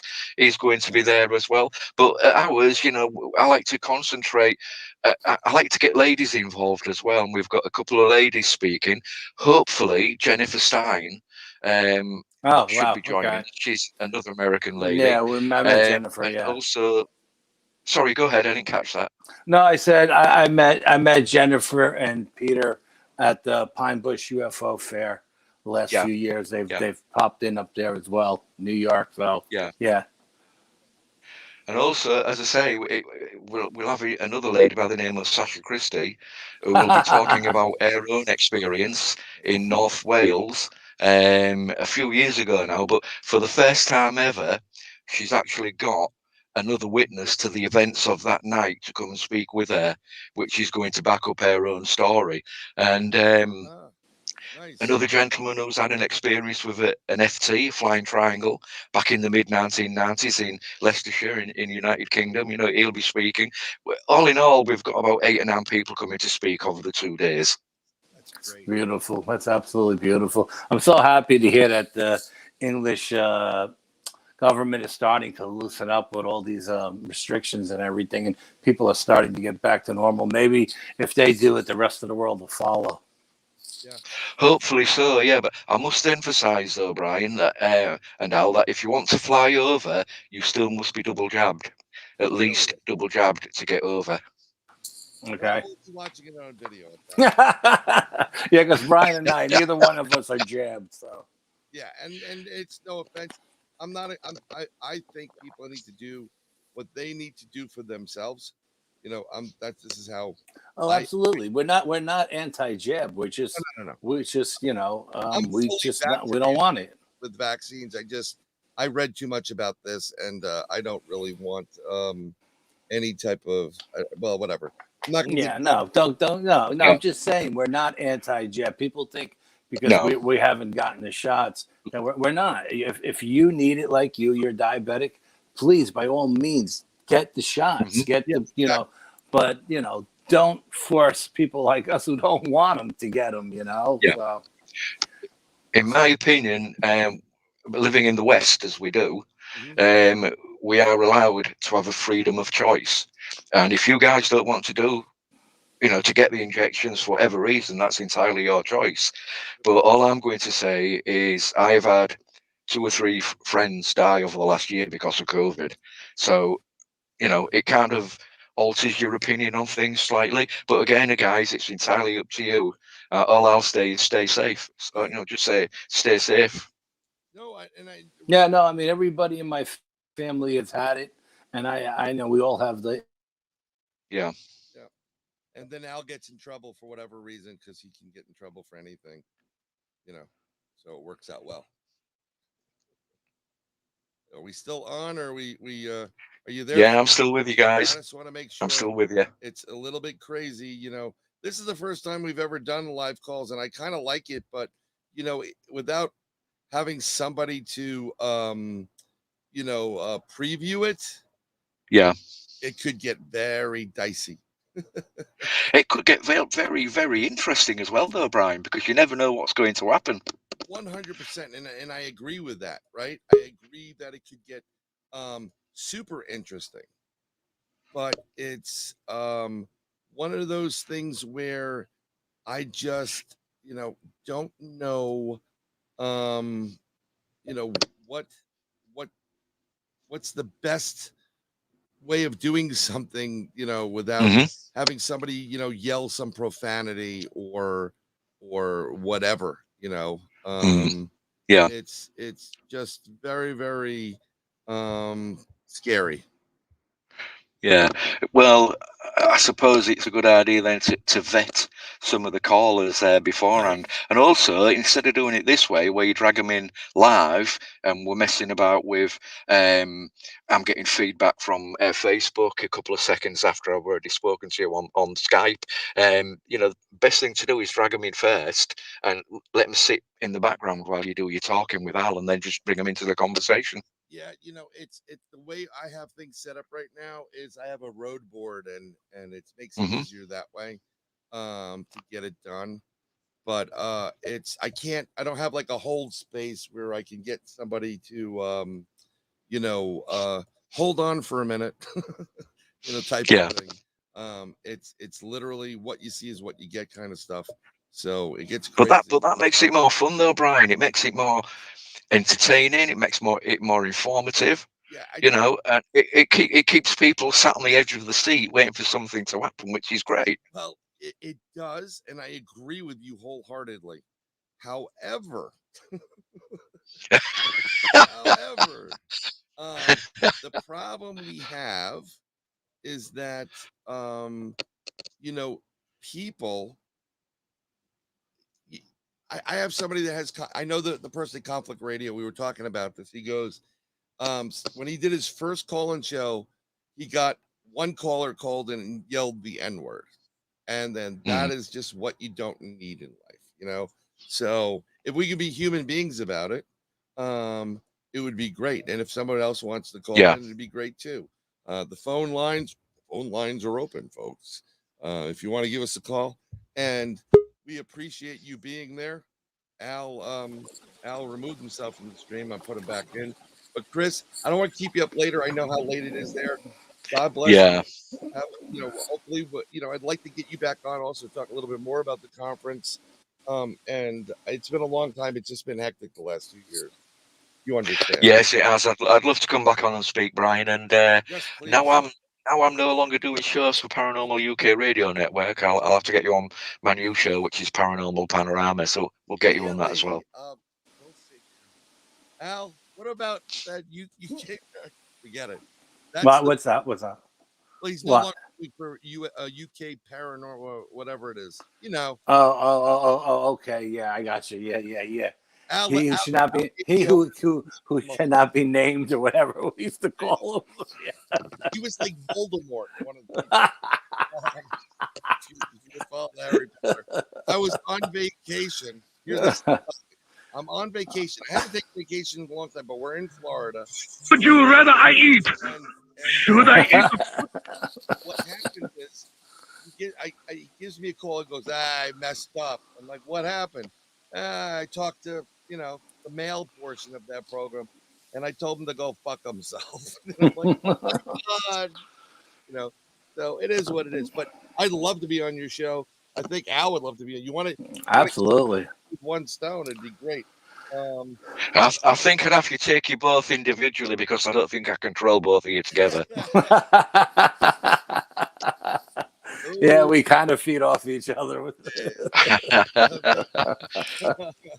Listen, guys, I'm going to love you and leave you. And thanks for inviting me on for a few minutes. And more power to your elbow. And stay safe, all of you and everybody in America. And I'll speak to you very soon. So take care. Good night from UK. You got it. Good night, Chris. Great night, brother. Be well. Ciao. And I'm gonna have to shut that one down, and I don't know where my Skype is. That was great, Chris Evers. Yeah, he's a good guy. Absolutely. Yeah. It's like Outer Limits Magazine. Outer Limits Magazine. Yeah. Come on, Dave. Come on. How about Man of Light? You want to call in? Anybody? For the first time, maybe we should have started with calls. Greg, call us up, Greg. Anybody, Carlito. I mean, anybody got a question? Anybody got something they want to talk about? Yeah. Danny. I'm trying to convert these effing videos, and they don't. Still playing with that stuff? Oh, please, of course I am. I'm a schmuck, Yeah, I got knocked out of the box in the middle of conversation. I, had to scramble to get back in. Yeah, it is. I was getting a lot of feedback, echo on his end when he was talking to me. I don't know how he sounded to you, but to me it was like echo. It was bad. Yeah, he was fine. It's getting things situated. Phone culture is fantastic. You know what I'm gonna do? I'm gonna try to open up here. This is a better one. I'm gonna open up. I'm glad that Paul St. Clair and I remember David Cook talking about going and doing something with him as well, and I'm glad those guys are they're getting more notoriety and people are starting to see them as well, I mean, Dave's got a great show and so does Paul, but they're fantastic. I mean, they're really wonderful human great beings. people. And you know what Chris does. The Outer Limits magazine is such a fantastic move. You know, like magazine. It's beyond belief. I mean, it's amazing what he does and what he puts together. I think I'm going to try this one. Let's see if the VLC player will work. Here on location, and I think I hear us. I don't see us. hold on, I got to switch. I got to see how I can get. Here we go. Nobody's got any questions. Nobody wants to call in and talk to us. Nobody loves us. I mean, come on, guys. Somebody call in. Give us a shout out. Yeah, you know, I could call in. Oh, it's Brian. I'd like to, you know. Yeah, it's not going to work. The audio's coming out of my laptop. I got to figure this out better, and then see if we could, you know, do something more with it. And you know, we'll go back to some of these videos because it's a shame. I mean, we have an opportunity here, and this freaking thing doesn't want to let us do it. So, Hey, Bri, I can't see the chat. Is Zach in the chat room at all tonight? Zach. Let's see. Nikki, Zach? No, you know, I think he was. No, he wasn't here. I know Nick. I know Zach always calls in. We got Russians in the room. Russians, VOM red. Yep. Give out your number for calls. I did. Hey, who is that before? Was that okay. Here's the number, buddy.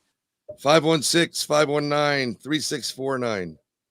That's our hotline number, by the way. So, you know, that works. Let's see if this works. I'm going to select this and see if I can drag it into here. If it'll let me play it. No, it won't. And this is the problem. I apologize, folks. I'm trying everything I can. Let me see if this works. I'm going to tell you right there. Here. There's an X right there. I'm going to try to zoom in on it. Sorry about that. All right, and zoom out. In line with that. Break. Look at that. Yep. Now, normally in this situation, no one would notice it. They'd say, "Oh, it's deadfall." There's another break right there too, and they're both full in the same direction. There's two more breaks behind you, off of this tree right here, right in front of us, Right, and to our left, behind that tree. Yep, See right the break there, behind that right tree? there. And they're both pointing this way. Yep. To the All of west. them are pointing West, this direction,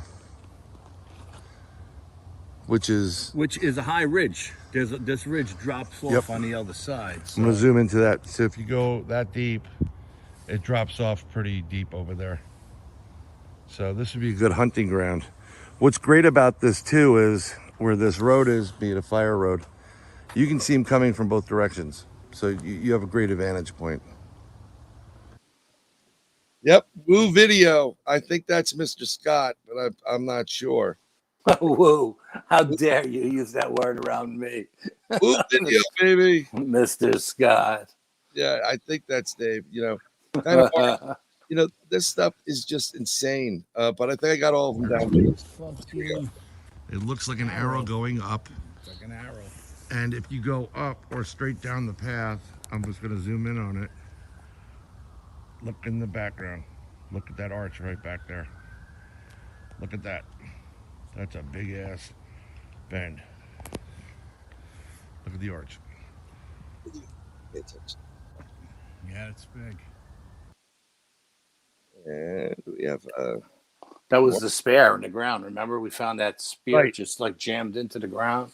yeah, and you know, that was one thing Al was saying. Like, we I found a spear. I found a spear. He went to one, pulled it right out. Spear. And it was down like 6 inches, solid 6 inches. Yeah. That's a nice big quartz stone. In the middle of fucking nowhere. Little swamp, and look, Big- everything else is whatchamacallit. Is what's the natural granite? Granite, yes. Look at that. In the middle of the nowhere. It was amazing. You know, that's what I'm saying when you were mentioning it before about the quartz. It was that cool that let's see if this This is the same video or different video. No, it's different. So that's Al. That's plan B. And just as the arch before, we found another one. Yeah. Look at the brakes. Look at all the bend. The pressure on that tree to stay down like that is insane. Right. But again, to somebody walking through the woods, not knowing what to look for, it would just seem natural. Oh, it's probably a vine or whatever. And then you go out there and it's a significant sized tree. Yeah, and it's being pinned down by another tree, or it's pinned underneath a log, and that doesn't happen naturally. But who's going to walk out into that, 100 yards out into the heart of the woods, especially during the summer when all the foliage is out? You probably wouldn't even be able to see that. Yep. You'll get some select few people that will, come out and say something. But in general, no. You're not going to get nice big quartz. It is the same. In the middle. All right, I'm just going to get rid of that one. Between the slate and the granite. And just as the arch before, we found another one. It's insane that, this is the way, what you're finding. It really is. It's really, really, it's, I don't know. I mean, we always had a great time with these Plan Bs. Plan Bs. Yep. Yeah. Then it's just kind of fall in our lap, and we, make the best out of it. And it really does turn into be, I enjoy being boots on the ground, out investigating, no matter what it is. Oh yeah. So when I'm trampling through the woods like this, we had our orange coats on. Everybody thought we worked in the field, in the forestry department. So anybody that's seen us just kind of left us alone and let us do our own thing, So. Our lovely dear Heidi is there. Hello. Oh my God, my love, how have you been? Call us up. Are you still on Skype? Because I'll call you right now.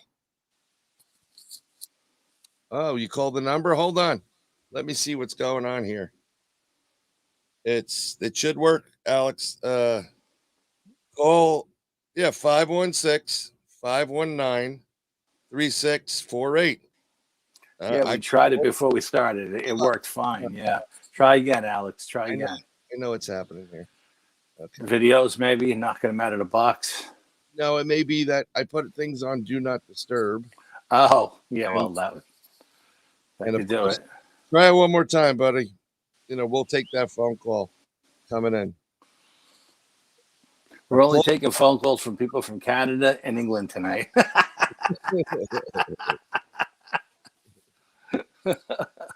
Heidi, are you still on Skype? Oh, open that up. I can get her on here. No, I'll get her back on. I'll call Heidi. I love Heidi. Oh, how can you not love her? She's so great. Off the freaking chart. Great.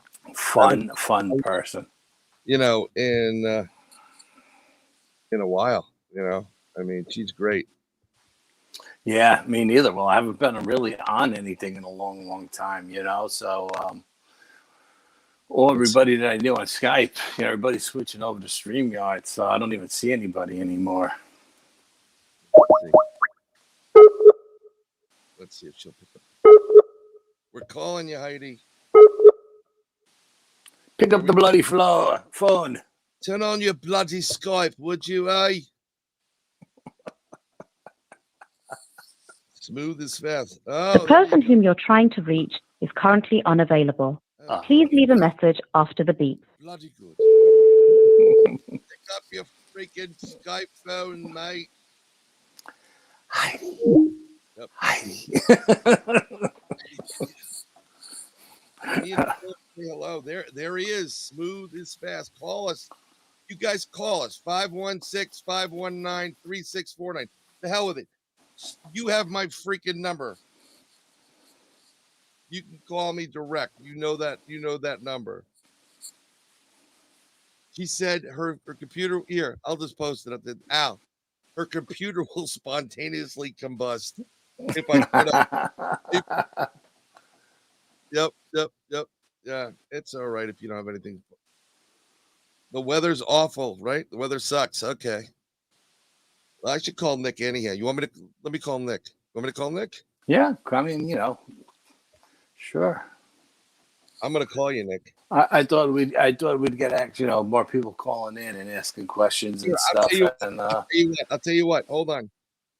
I'm gonna give you another phone number to call. Okay. Another Skype number. As we played this KYP. Try 914. Here, I'm gonna put it in chat. 914 495 8975 8975. Try calling that number. Try it. There you go. Select it. Call it. We'll get you in here. Is Man of Light still with us? Yeah, yeah, I believe. Hold on. Alex is trying to call. Okay. Man of Light is still with us. Man of Light, are you still there? Greg, if you're still there, call in. Yeah, Let's talk about some of your evidence. It's amazing stuff. We talked for like an hour and a half the other day. Yeah. I have so many damn numbers. Al, how many numbers? I know you do. You got a zillion numbers. I know you do. Yep, I do. It's insane. Let me see where I put that number up. I did put the number. Yep, 8975. Call that. It's my Skype number. I'll take it. There you go. New York State UFO Project. And see if that happens. Call us. We will answer the phone. We will totally answer the phone. There we go.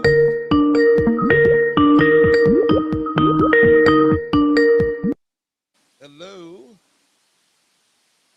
How are you today? Let's see. Let's see if we can get him on the Skype call. I'll cancel that.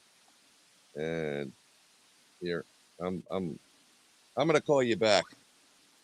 I'm calling you back right now. I can make 911 calls now. This is great. Okay, wonderful. Oh, jeez Louise. We're calling you.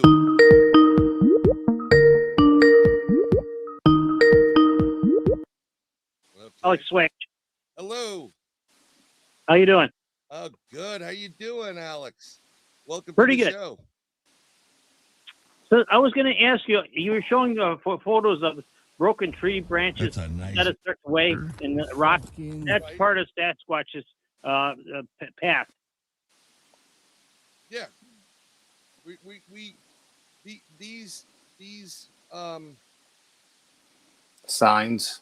yeah, these signs are literally everywhere. They're markers. Yeah, they're markers. I mean, some are used for pathways to like you need to follow this path, and some are, as you know, are used as just, I would say, also warning signs. What do you think, Al?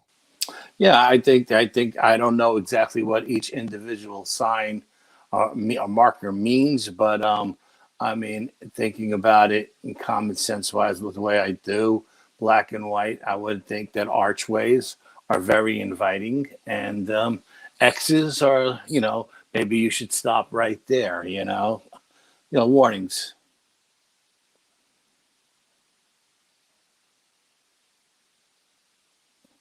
Still with us? I don't hear anything. Brian, give me a sound check. I don't hear you. Nope, I don't hear you.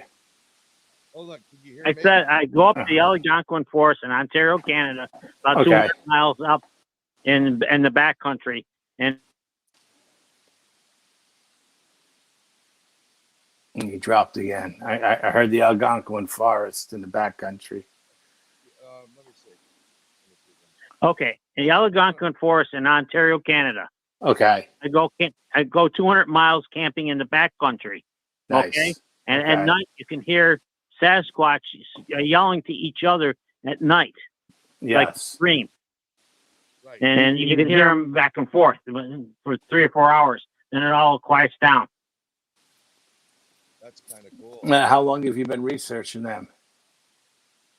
Oh, about 5-6 years right now. I go up there every 2 years and spend like 3 weeks up in the back country, about 200 miles in the back country up in Canada. How long does it take you to get up in those 200 miles? Are you actually hiking or are you driving?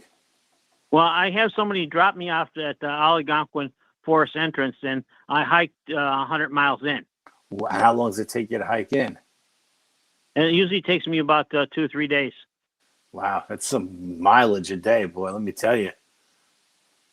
Well, I usually carry about all my stuff is carried with me. I usually carry a 150-pound backpack and all my gear and stuff like that, and food, freeze-dried food and stuff like that, and in with me, and everything I take out with me, so I leave no trail.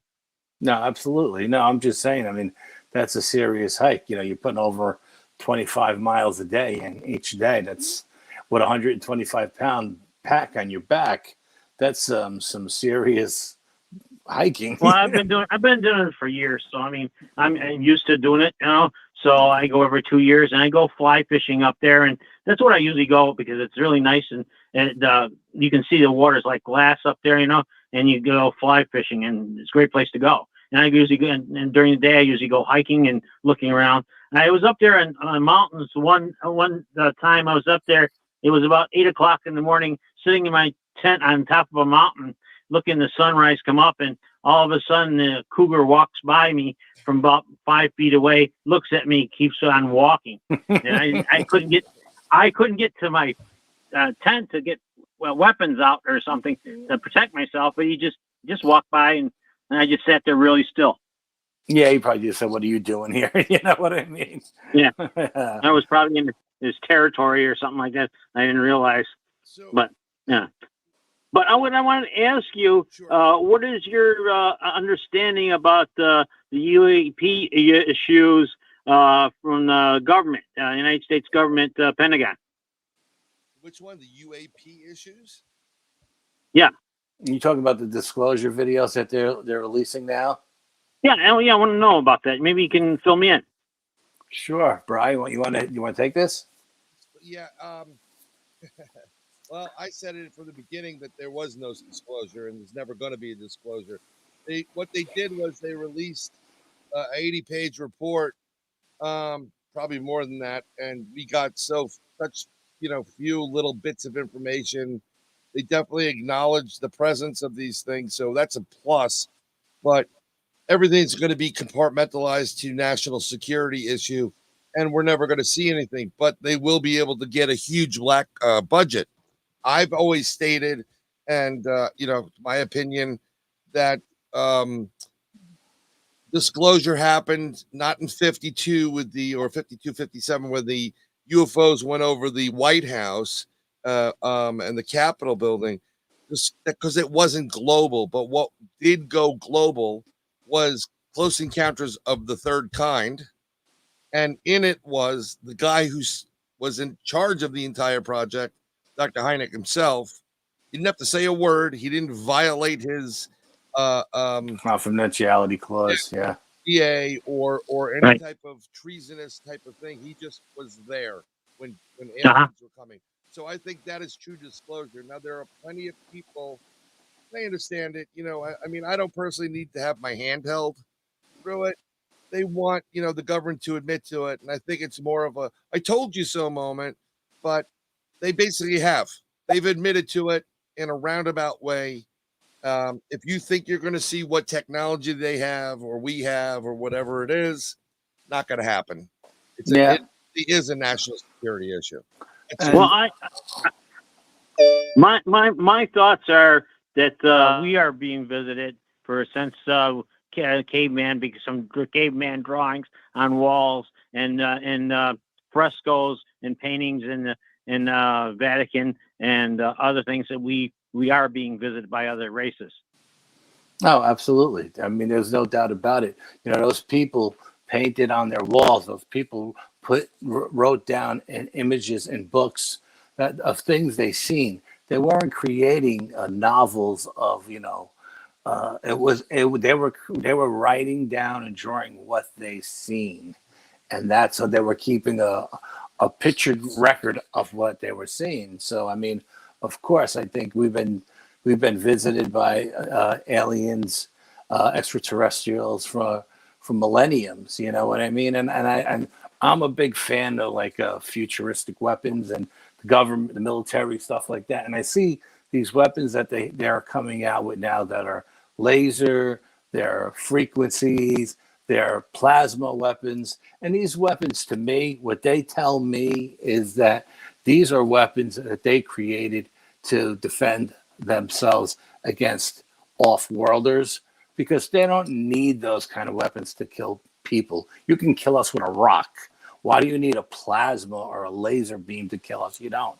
And when you start creating these kind of weaponry, it's for a purpose. You know what I mean? And what one doesn't, right. If the plasma doesn't kill this one, maybe the frequency does, or the laser does, or whatever. You know what I mean? And right. So that's why they have all these different new high-tech weapons, not to kill us, but to kill these creatures that are from off-world, that where one doesn't work, another one will. And I think it's a combination of the government working with all different alien races, and each one saying, "Oh yeah, you got to create this to kill that one," or that one saying, "You got to create this kind of weapon to kill that one," and vice versa. And if you noticed, whenever the government goes in to get a Sasquatch that's misbehaving, they go in with frequencies. It's a frequency weapon, and whatever this frequency that they're using, I don't know where it is, on the range, but whatever it does, it drives these creatures nuts, and they just come out of the woods. And once they come out of the woods, they put them down. You know, it's not about relocating them; it's about taking these nuisance animals and getting rid of them altogether. And again, so they're using these weapons on these creatures that may be interdimensional. Maybe they work on interdimensional creatures as well. I don't know. Right. I mean, it's, the government knows all this good stuff. They're doing all these things. And, our U.S. government's never going to play nice with anybody else. It's just a fact.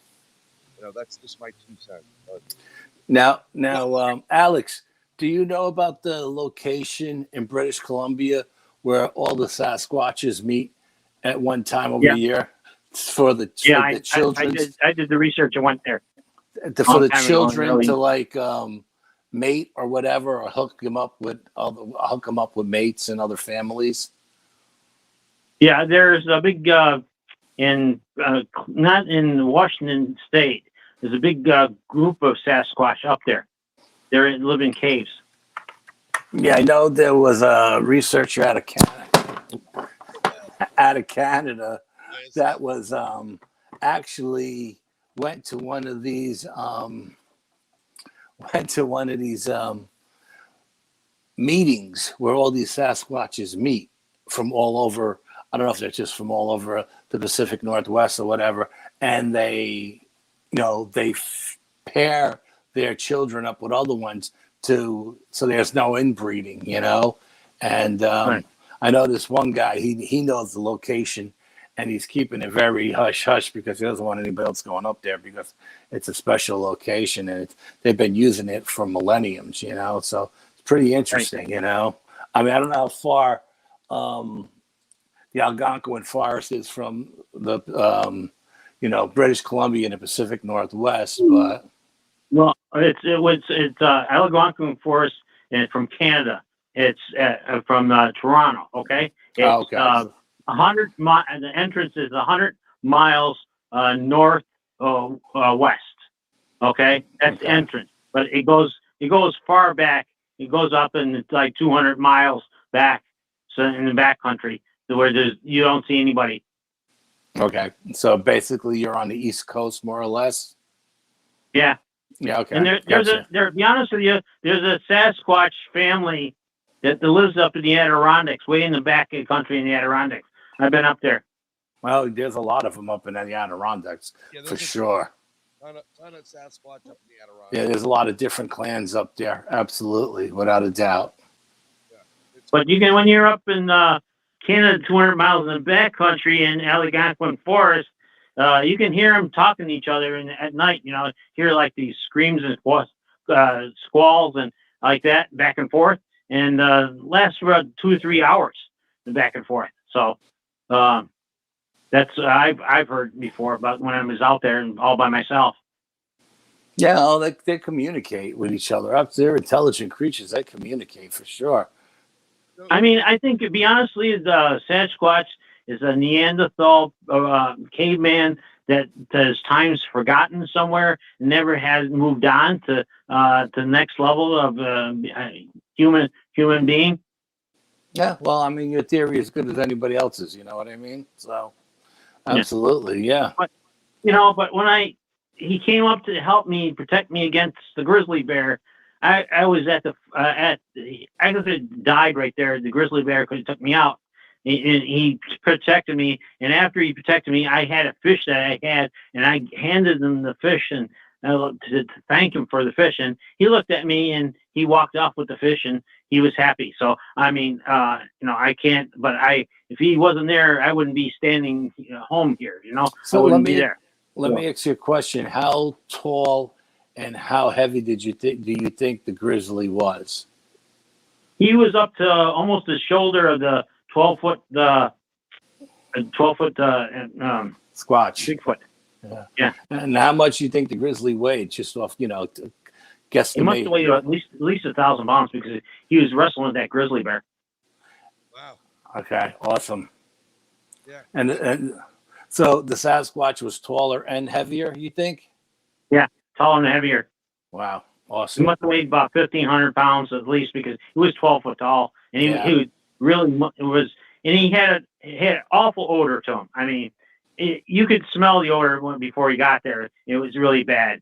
Like he needed a bath, or worse than a bath, and it smelled like skunk. You ever smell skunk? That's what he smelled like. Well, yeah, we know the smell you're talking about. We're familiar with it. It's pretty offensive, absolutely, yeah. But I mean, he was nice enough to come out and rescue me, and and I learned my lesson not to park my rear end near a lake because all the animals come out for water drinking at night, and you don't want to. You stay away from that. You stay far as away as you can, and keep a backpack of food away from your campsite at least 50, 100 yards. Absolutely, I agree. Absolutely. That's what I got the stuff. I put it in a bag, bear bag, and then I put it in one of these rope canvases and hanging up from the top of a tree, so about 20 feet. Yeah, absolutely. That's very smart of you. That's just shows that you're a skilled outdoorsman. You know what I mean? Well, I've learned a lot since when I first went out there. I went out there with a t-shirt and shorts and a small backpack, and during the day it was 85 degrees, and down in the backcountry way up in Canada it gets down to 29 at night. Yeah, so I hope you have a good cold. sleeping bag. Yeah. We haven't gotten that cold, but we've had those days where it was like 85, 90 degrees, and as we kept going and going and going, it was crazy. Yeah, no, I had that one night. I had that one night when I was up with who was that guy from Rochester that came down? I forgot his name. We were in bodysuits because that night it went down to like 9 degrees when we were out there.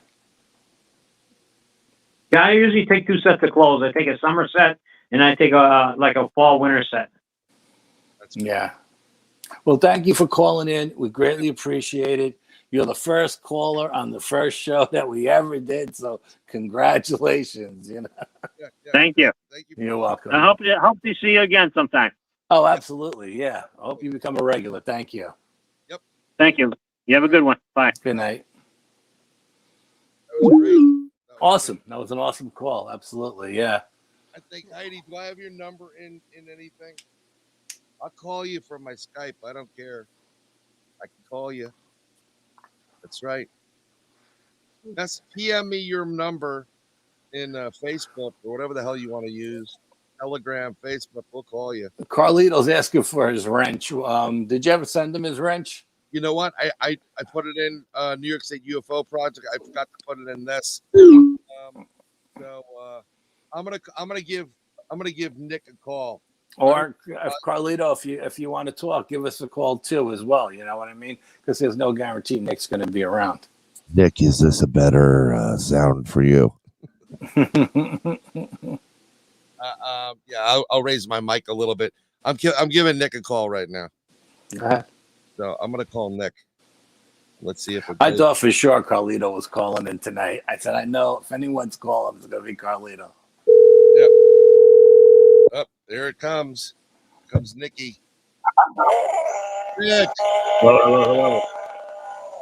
How are you? I hear like Bigfoot in the background. What the heck is that? I don't know what that was. Was that you guys? Yeah, that was me. That was me playing games.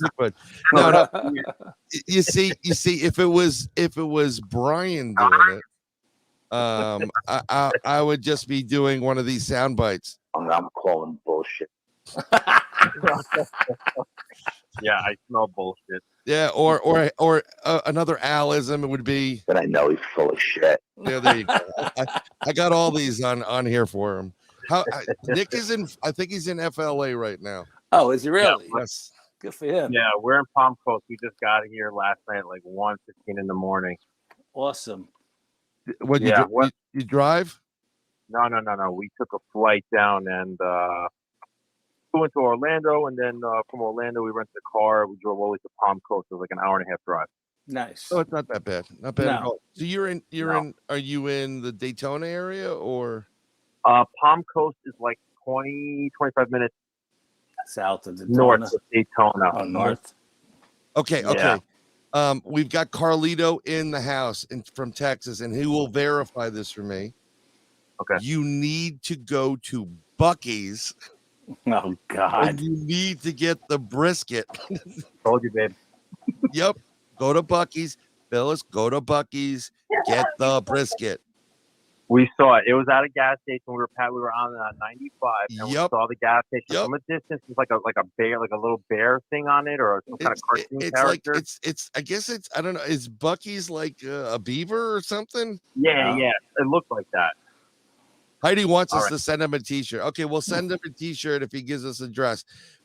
Message us privately, Al or myself, your address and your size, and we'll send you a T-shirt for one of the T-shirts. New York State UFO Project. Is that good, Al?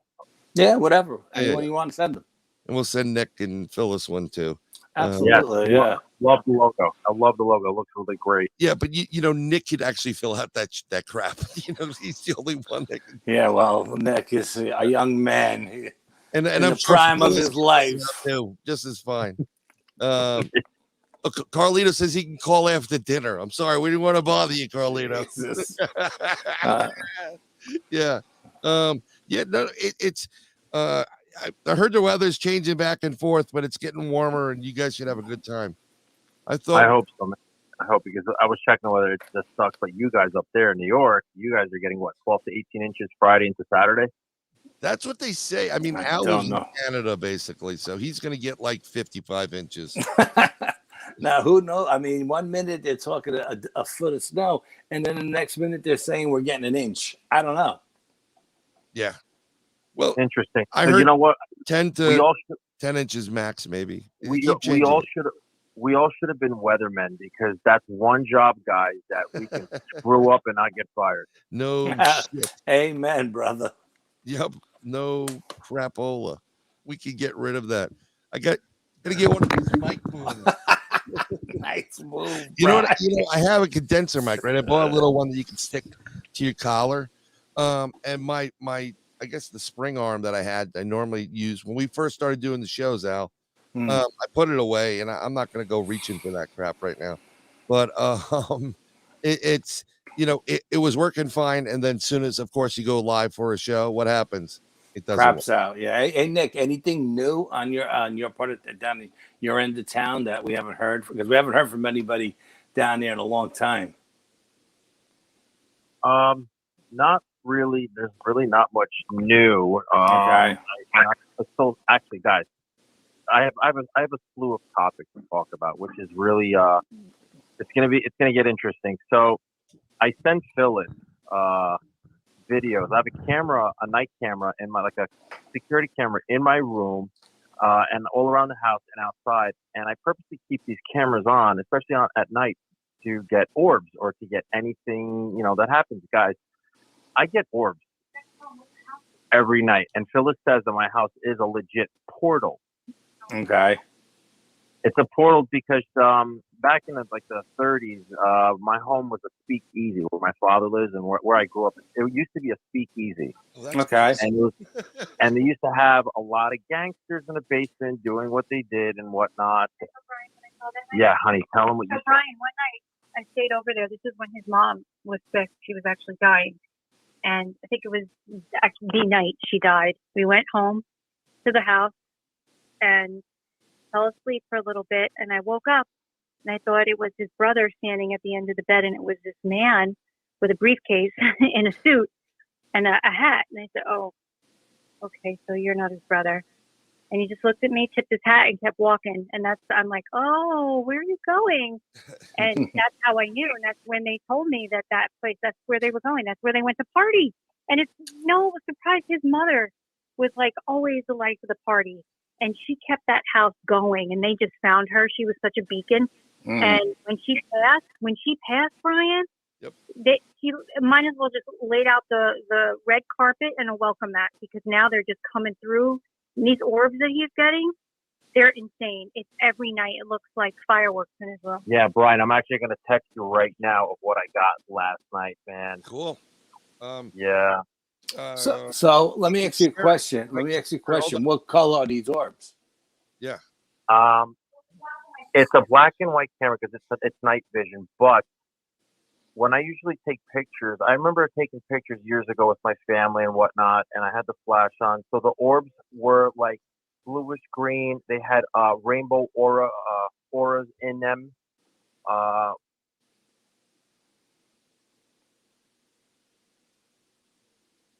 Or a being in like the orb. It was strange.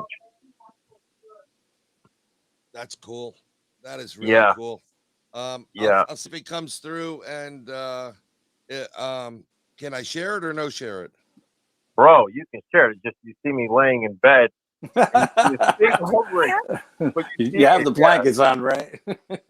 Well, not pitching a tent, are you? Brian, I sent it. Yeah, and I got it. I just want to see if I can share it. I don't know what extension it is. So, check it out. Yeah, while we're chatting here, it would be interesting to be able to share it. So I'll see if I can download it to went to my computer. That's a good thing.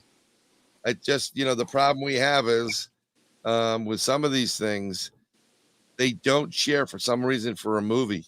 It's really weird. So I'm not gonna go crazy over trying to get this going on. No problem. But the thing is, Phyllis saw a little boy in the house years ago. She said that when she got information from him that he liked sticking around me because I'm a musician, I'm a drummer, and I played my guitar, and he loved when I played my music, especially when I had my band over when we used to practice in the basement where the speakeasy was. And there was a lot of creativity down there with me and my guys when we created music. So it all made sense.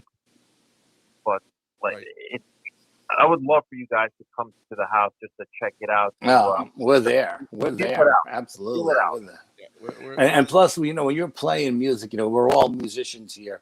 And when you're laying it down and you're feeling it and the energy, you're just putting that energy out there. You know what I mean?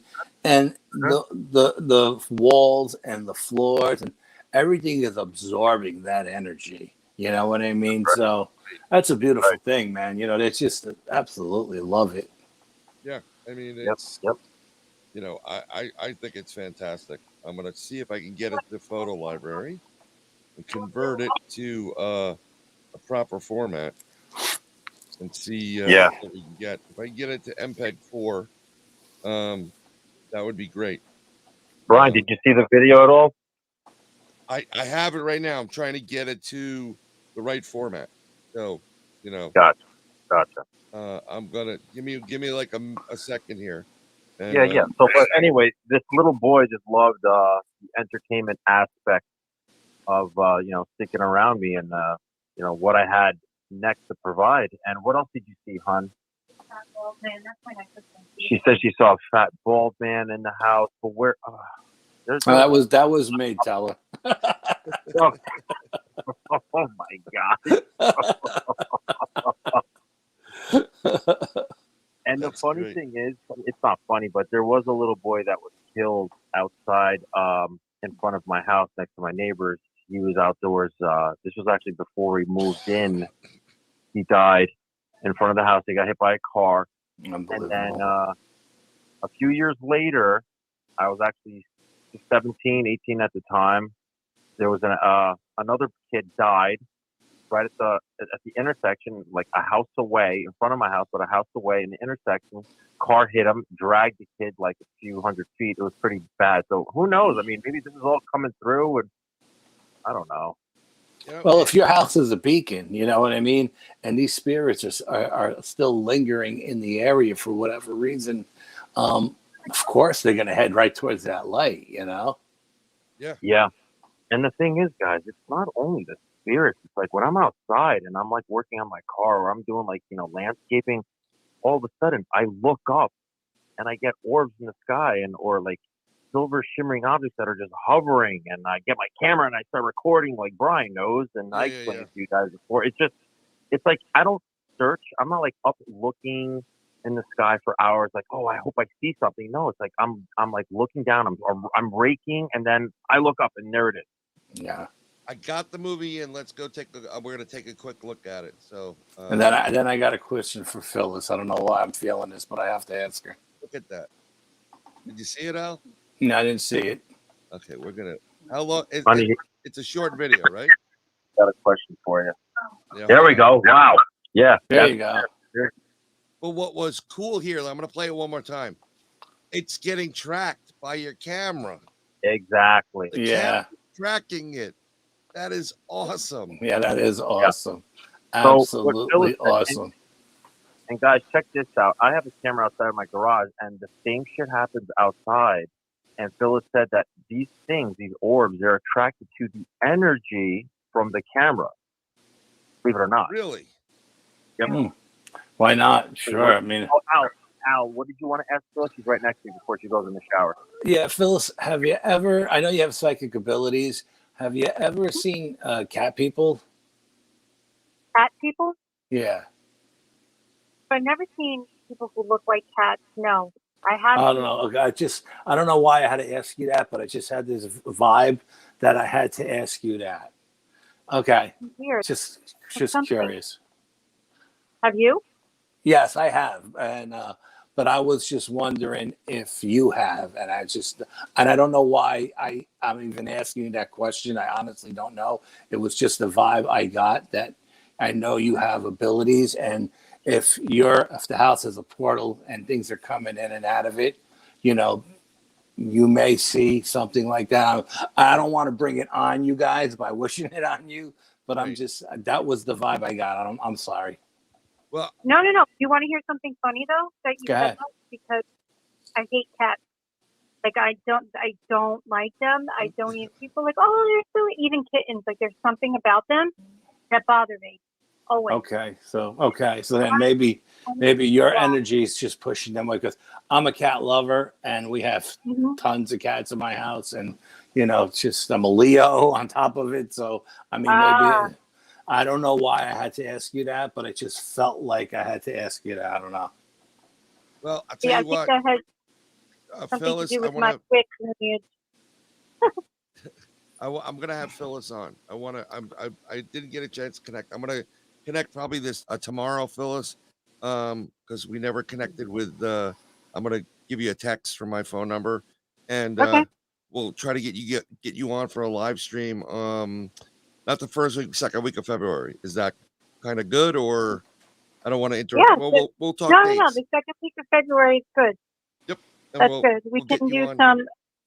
Sorry, if you want, I can like when people call in, we can do like little readings and stuff, like whatever Yeah. I'm getting from them. I welcome people calling in. I welcome the readings.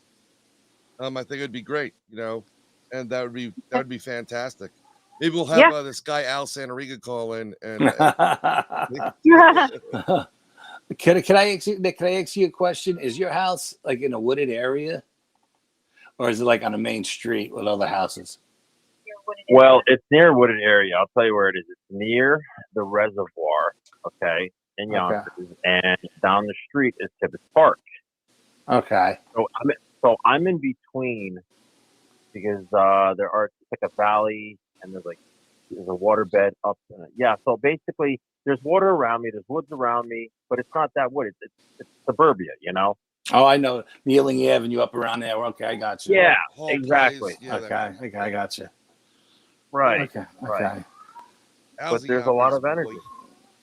Yeah, and then, believe it or not, there's a lot of stuff going on in Tibbetts, and don't discount Van Cortlandt Park. It's humongous, and you're not far from there either. You go down South DeVoe to Van Cortlandt Woods. Believe me, there is stuff in those woods. I mean, I know. And I think, honestly, these creatures, they'll come right down the train tracks along the Van Cortlandt Woods and go right into Tibbetts as well. Check this out, Nick, right? So I have a buddy that I grew up with in my neighborhood, Riverdale. My grandmother's house was off South DeVoe, so I know that area cold. Used to go in the woods there. That's where I should have rode my grandfather's motorcycle, but I decided right around the corner. Bad idea. But long story short, I get a phone call from my buddy. He goes, "Here, listen to this guy," and it's his friend. Him, his buddy, and his girlfriend were parked over in Tibbetts Brook Park, and they were just, hanging out, chilling out, trying to figure out what they were going to do that night. And they heard this enormous, scream, and the next thing you know, one of these, like the size of a telephone log, came landing right in front of their car, and they couldn't get out of there fast enough. And when you think about it, because I'm thinking, when you look at it in modern times and stuff, you'd say, what the heck with a Bigfoot being here? But the train tracks, and no one was using them, go right there. Like Al was just saying, and this thing could walk or skirt the train tracks all the way up to Putnam, back up to where it's got to go, and be there in no time, without getting caught. 100%. So, without a doubt. Yeah, there's plenty of woods. I mean, I think they turned those train tracks into a bike trail now. So I was just gonna say, I go on that trail with my mountain bike. I go right through the woods and I hit that trail, and it's actually paved now, which is beautiful. But anytime I'm on there, or I'm going through the park, I have a feeling. Yep. It's like a weird, uneasy type of feeling. But I try to shake her off because I'm doing my cardio. I'm riding my bike, trying to be Mr. Tough Guy and just go as fast as possible. But you have that feeling like when you were a little kid, you felt like there was someone behind you. You got to run faster. Yep. Yeah, and when you get up around Elmsford and those power lines go up the mountain. Yep. Yeah. I mean, there's something about that cutout. Every time I go by it, I'm drawn to that cutout. I don't know why, but I was telling Al, we got bikes during the pandemic because we wanted to do something, and we went on that trail, the same Putnam line, but we parked over by Pace 117, right? Yeah, where they filmed Super Troopers. If that's a little known fact there. And so, look, I haven't exercised in forever, and using a bicycle, you're using not only you get that breathing thing going, but your thighs are on fire, So I'm going, and my oldest daughter kind of was slowing down. My wife, of course, is flying through with my youngest. So we started going, and something drew me to a spot. I opened it up, and it was like something said, "Stop here," and I stopped. And just to wait for my other daughter to come up and get closer to me. And I looked, and if I'm standing on that, those tracks, the road, the paved road, to the right of me goes into the woods. To the left of me goes down into, I guess it's 9A. I know, yeah. There where the county police are, right?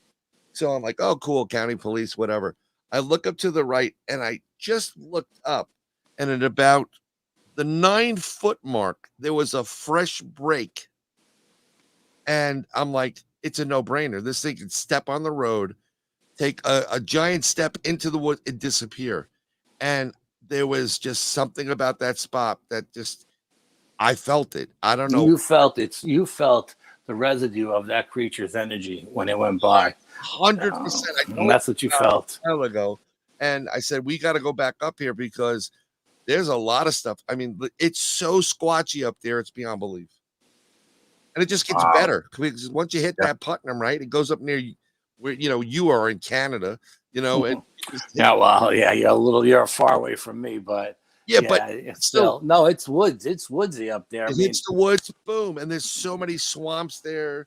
I always, I'm not afraid to ask people, do you ever see some weird crap here? That's what you want. You want that weird stuff coming in, Mm-hmm. Yep. Agreed. Yep.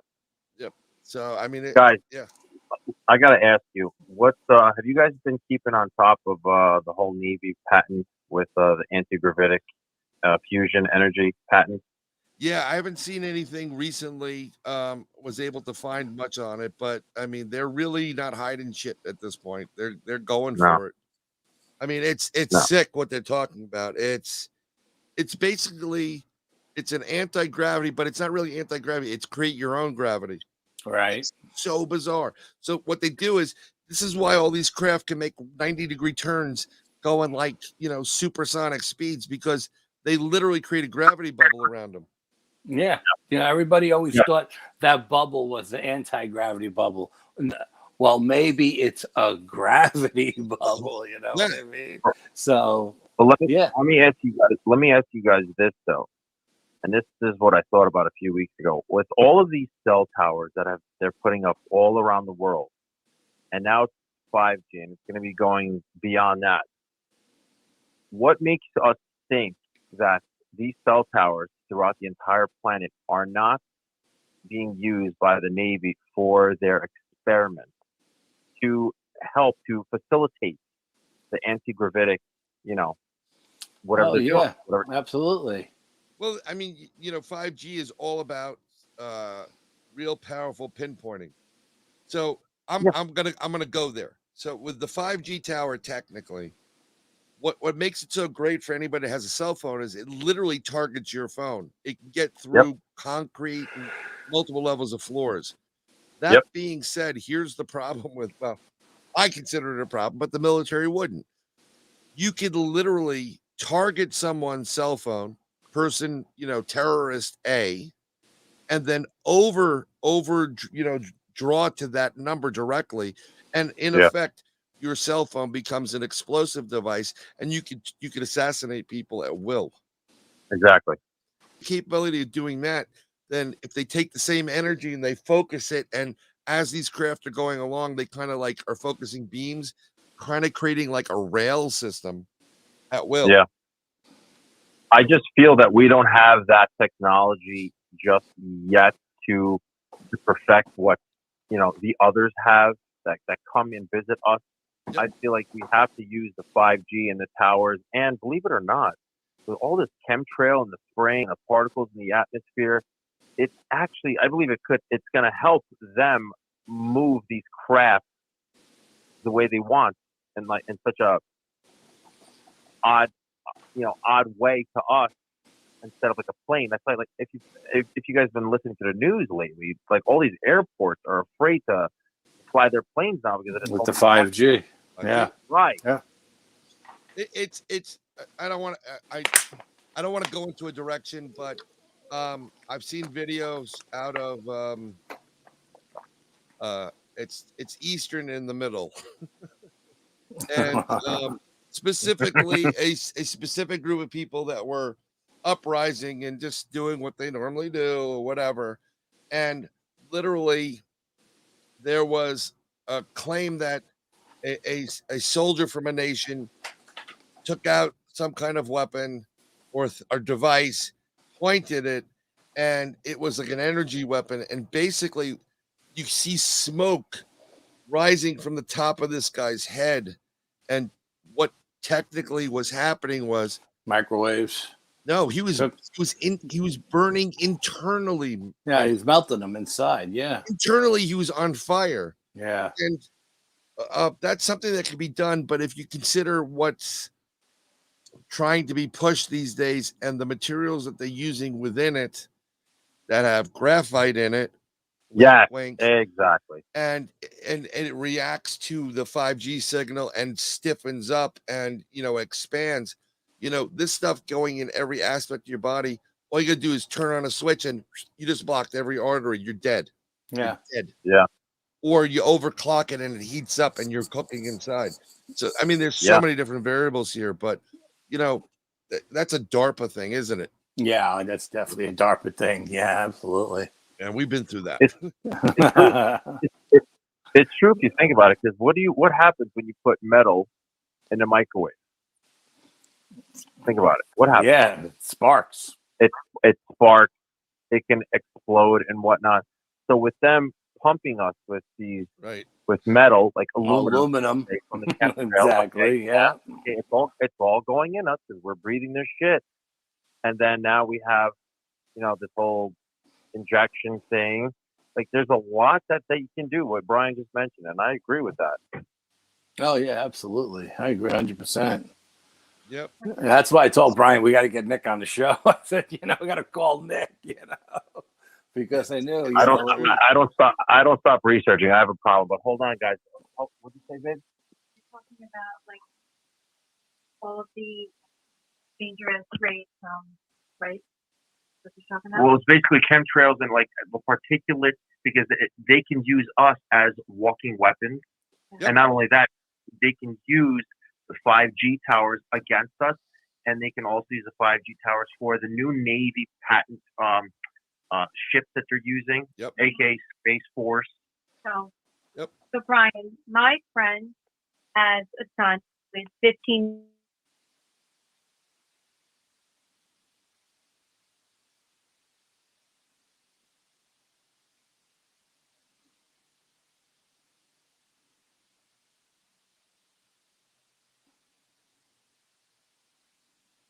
I'm not hearing her, Bri.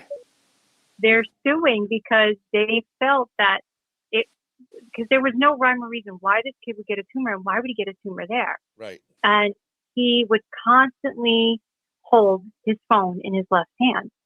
So they said there's got to be proof to this, because this kid was a perfectly healthy kid. And this is a very healthy family. They would go for body scans. Right. This kid had nothing, and out of nowhere came this tumor in his wrist. So they're suing. They're going to prove that it came from the radiation of the phone. Well, is it just the radiation of the phone, or are we talking about a combination of the phone and the connection to the signal? Yeah, it's the connection. Yeah, exactly. Connection, 100%. Because anyway, he's in remission now. Tumor was removed.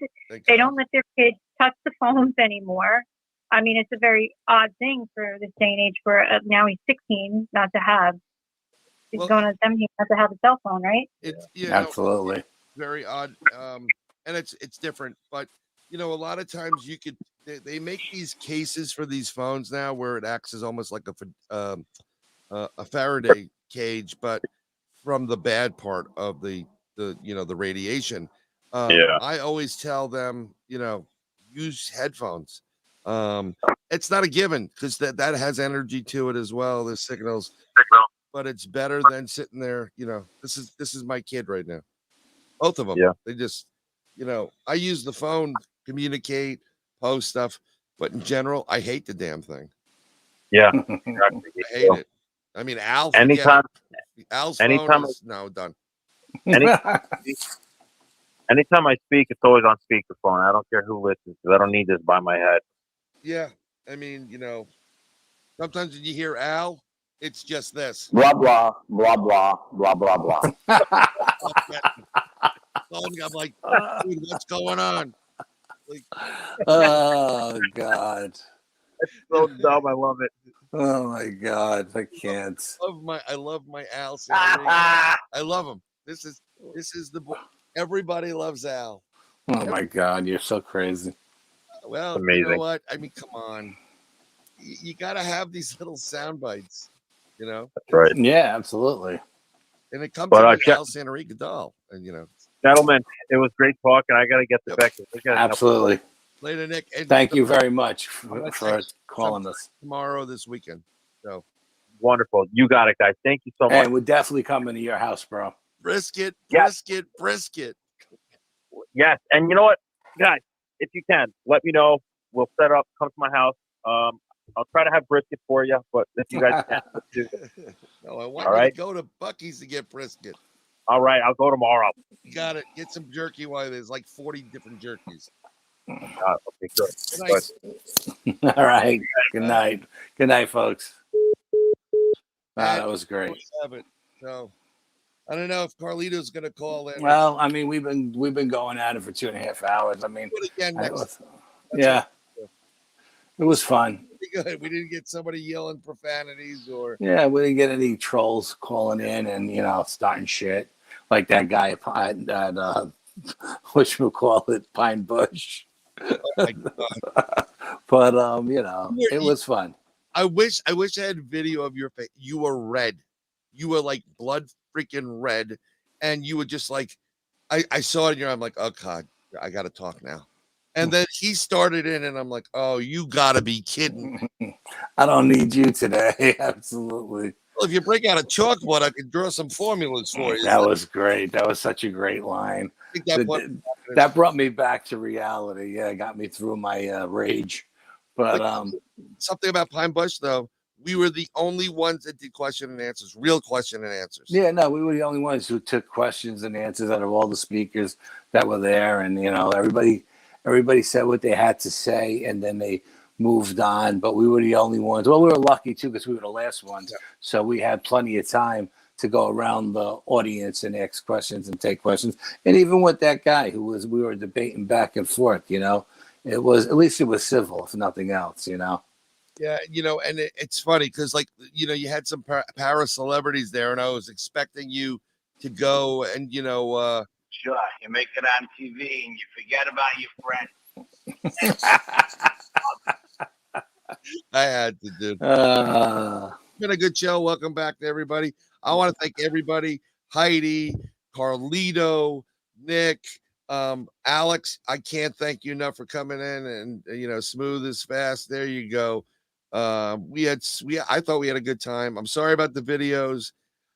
I haven't played with this in a while, so it was a little bit more challenging. Well, next time I will make sure my videos are in the proper format. Yeah, plus we had a ton of photographs we didn't even get to, but in all in all, it was it was first time out with the call-in stuff, and maybe next time we'll get more people calling in. That'd be great. That would be great. Yep, we're gonna try to do it again. And since we did it at the end of the month this month, we'll probably go at the end of the month next month. Yeah, that'll work. Absolutely. That'll work. But until then, I'm gonna say good night. Good night. And you know what? One more thing. There's a lot of craziness in this field. Be nice to each other, because all you're doing is fighting over, an idea or a theory, not really anything real. And it's better to work together. I'm gonna say that's 2 cents. I'm going to end it on that. All right, people. Good night. Good night. I think we should close with that video one more time. And we'll close with Nick's that. video? No, Which one? Well, we already did Nick's video, so Okay. I'll with our video, and that'll be that. Later. Okay.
unknown is ever present. Few dare tread inside. The Bronxville Paranormal Society, in cooperation with the New York State UFO Project, the New York State Sasquatch Organization, and the North American Dogman Project, New York State Chapter, take you deep inside real cases, real experiences, and their reality. And now your hosts, Brian Bowden and Al Santarino.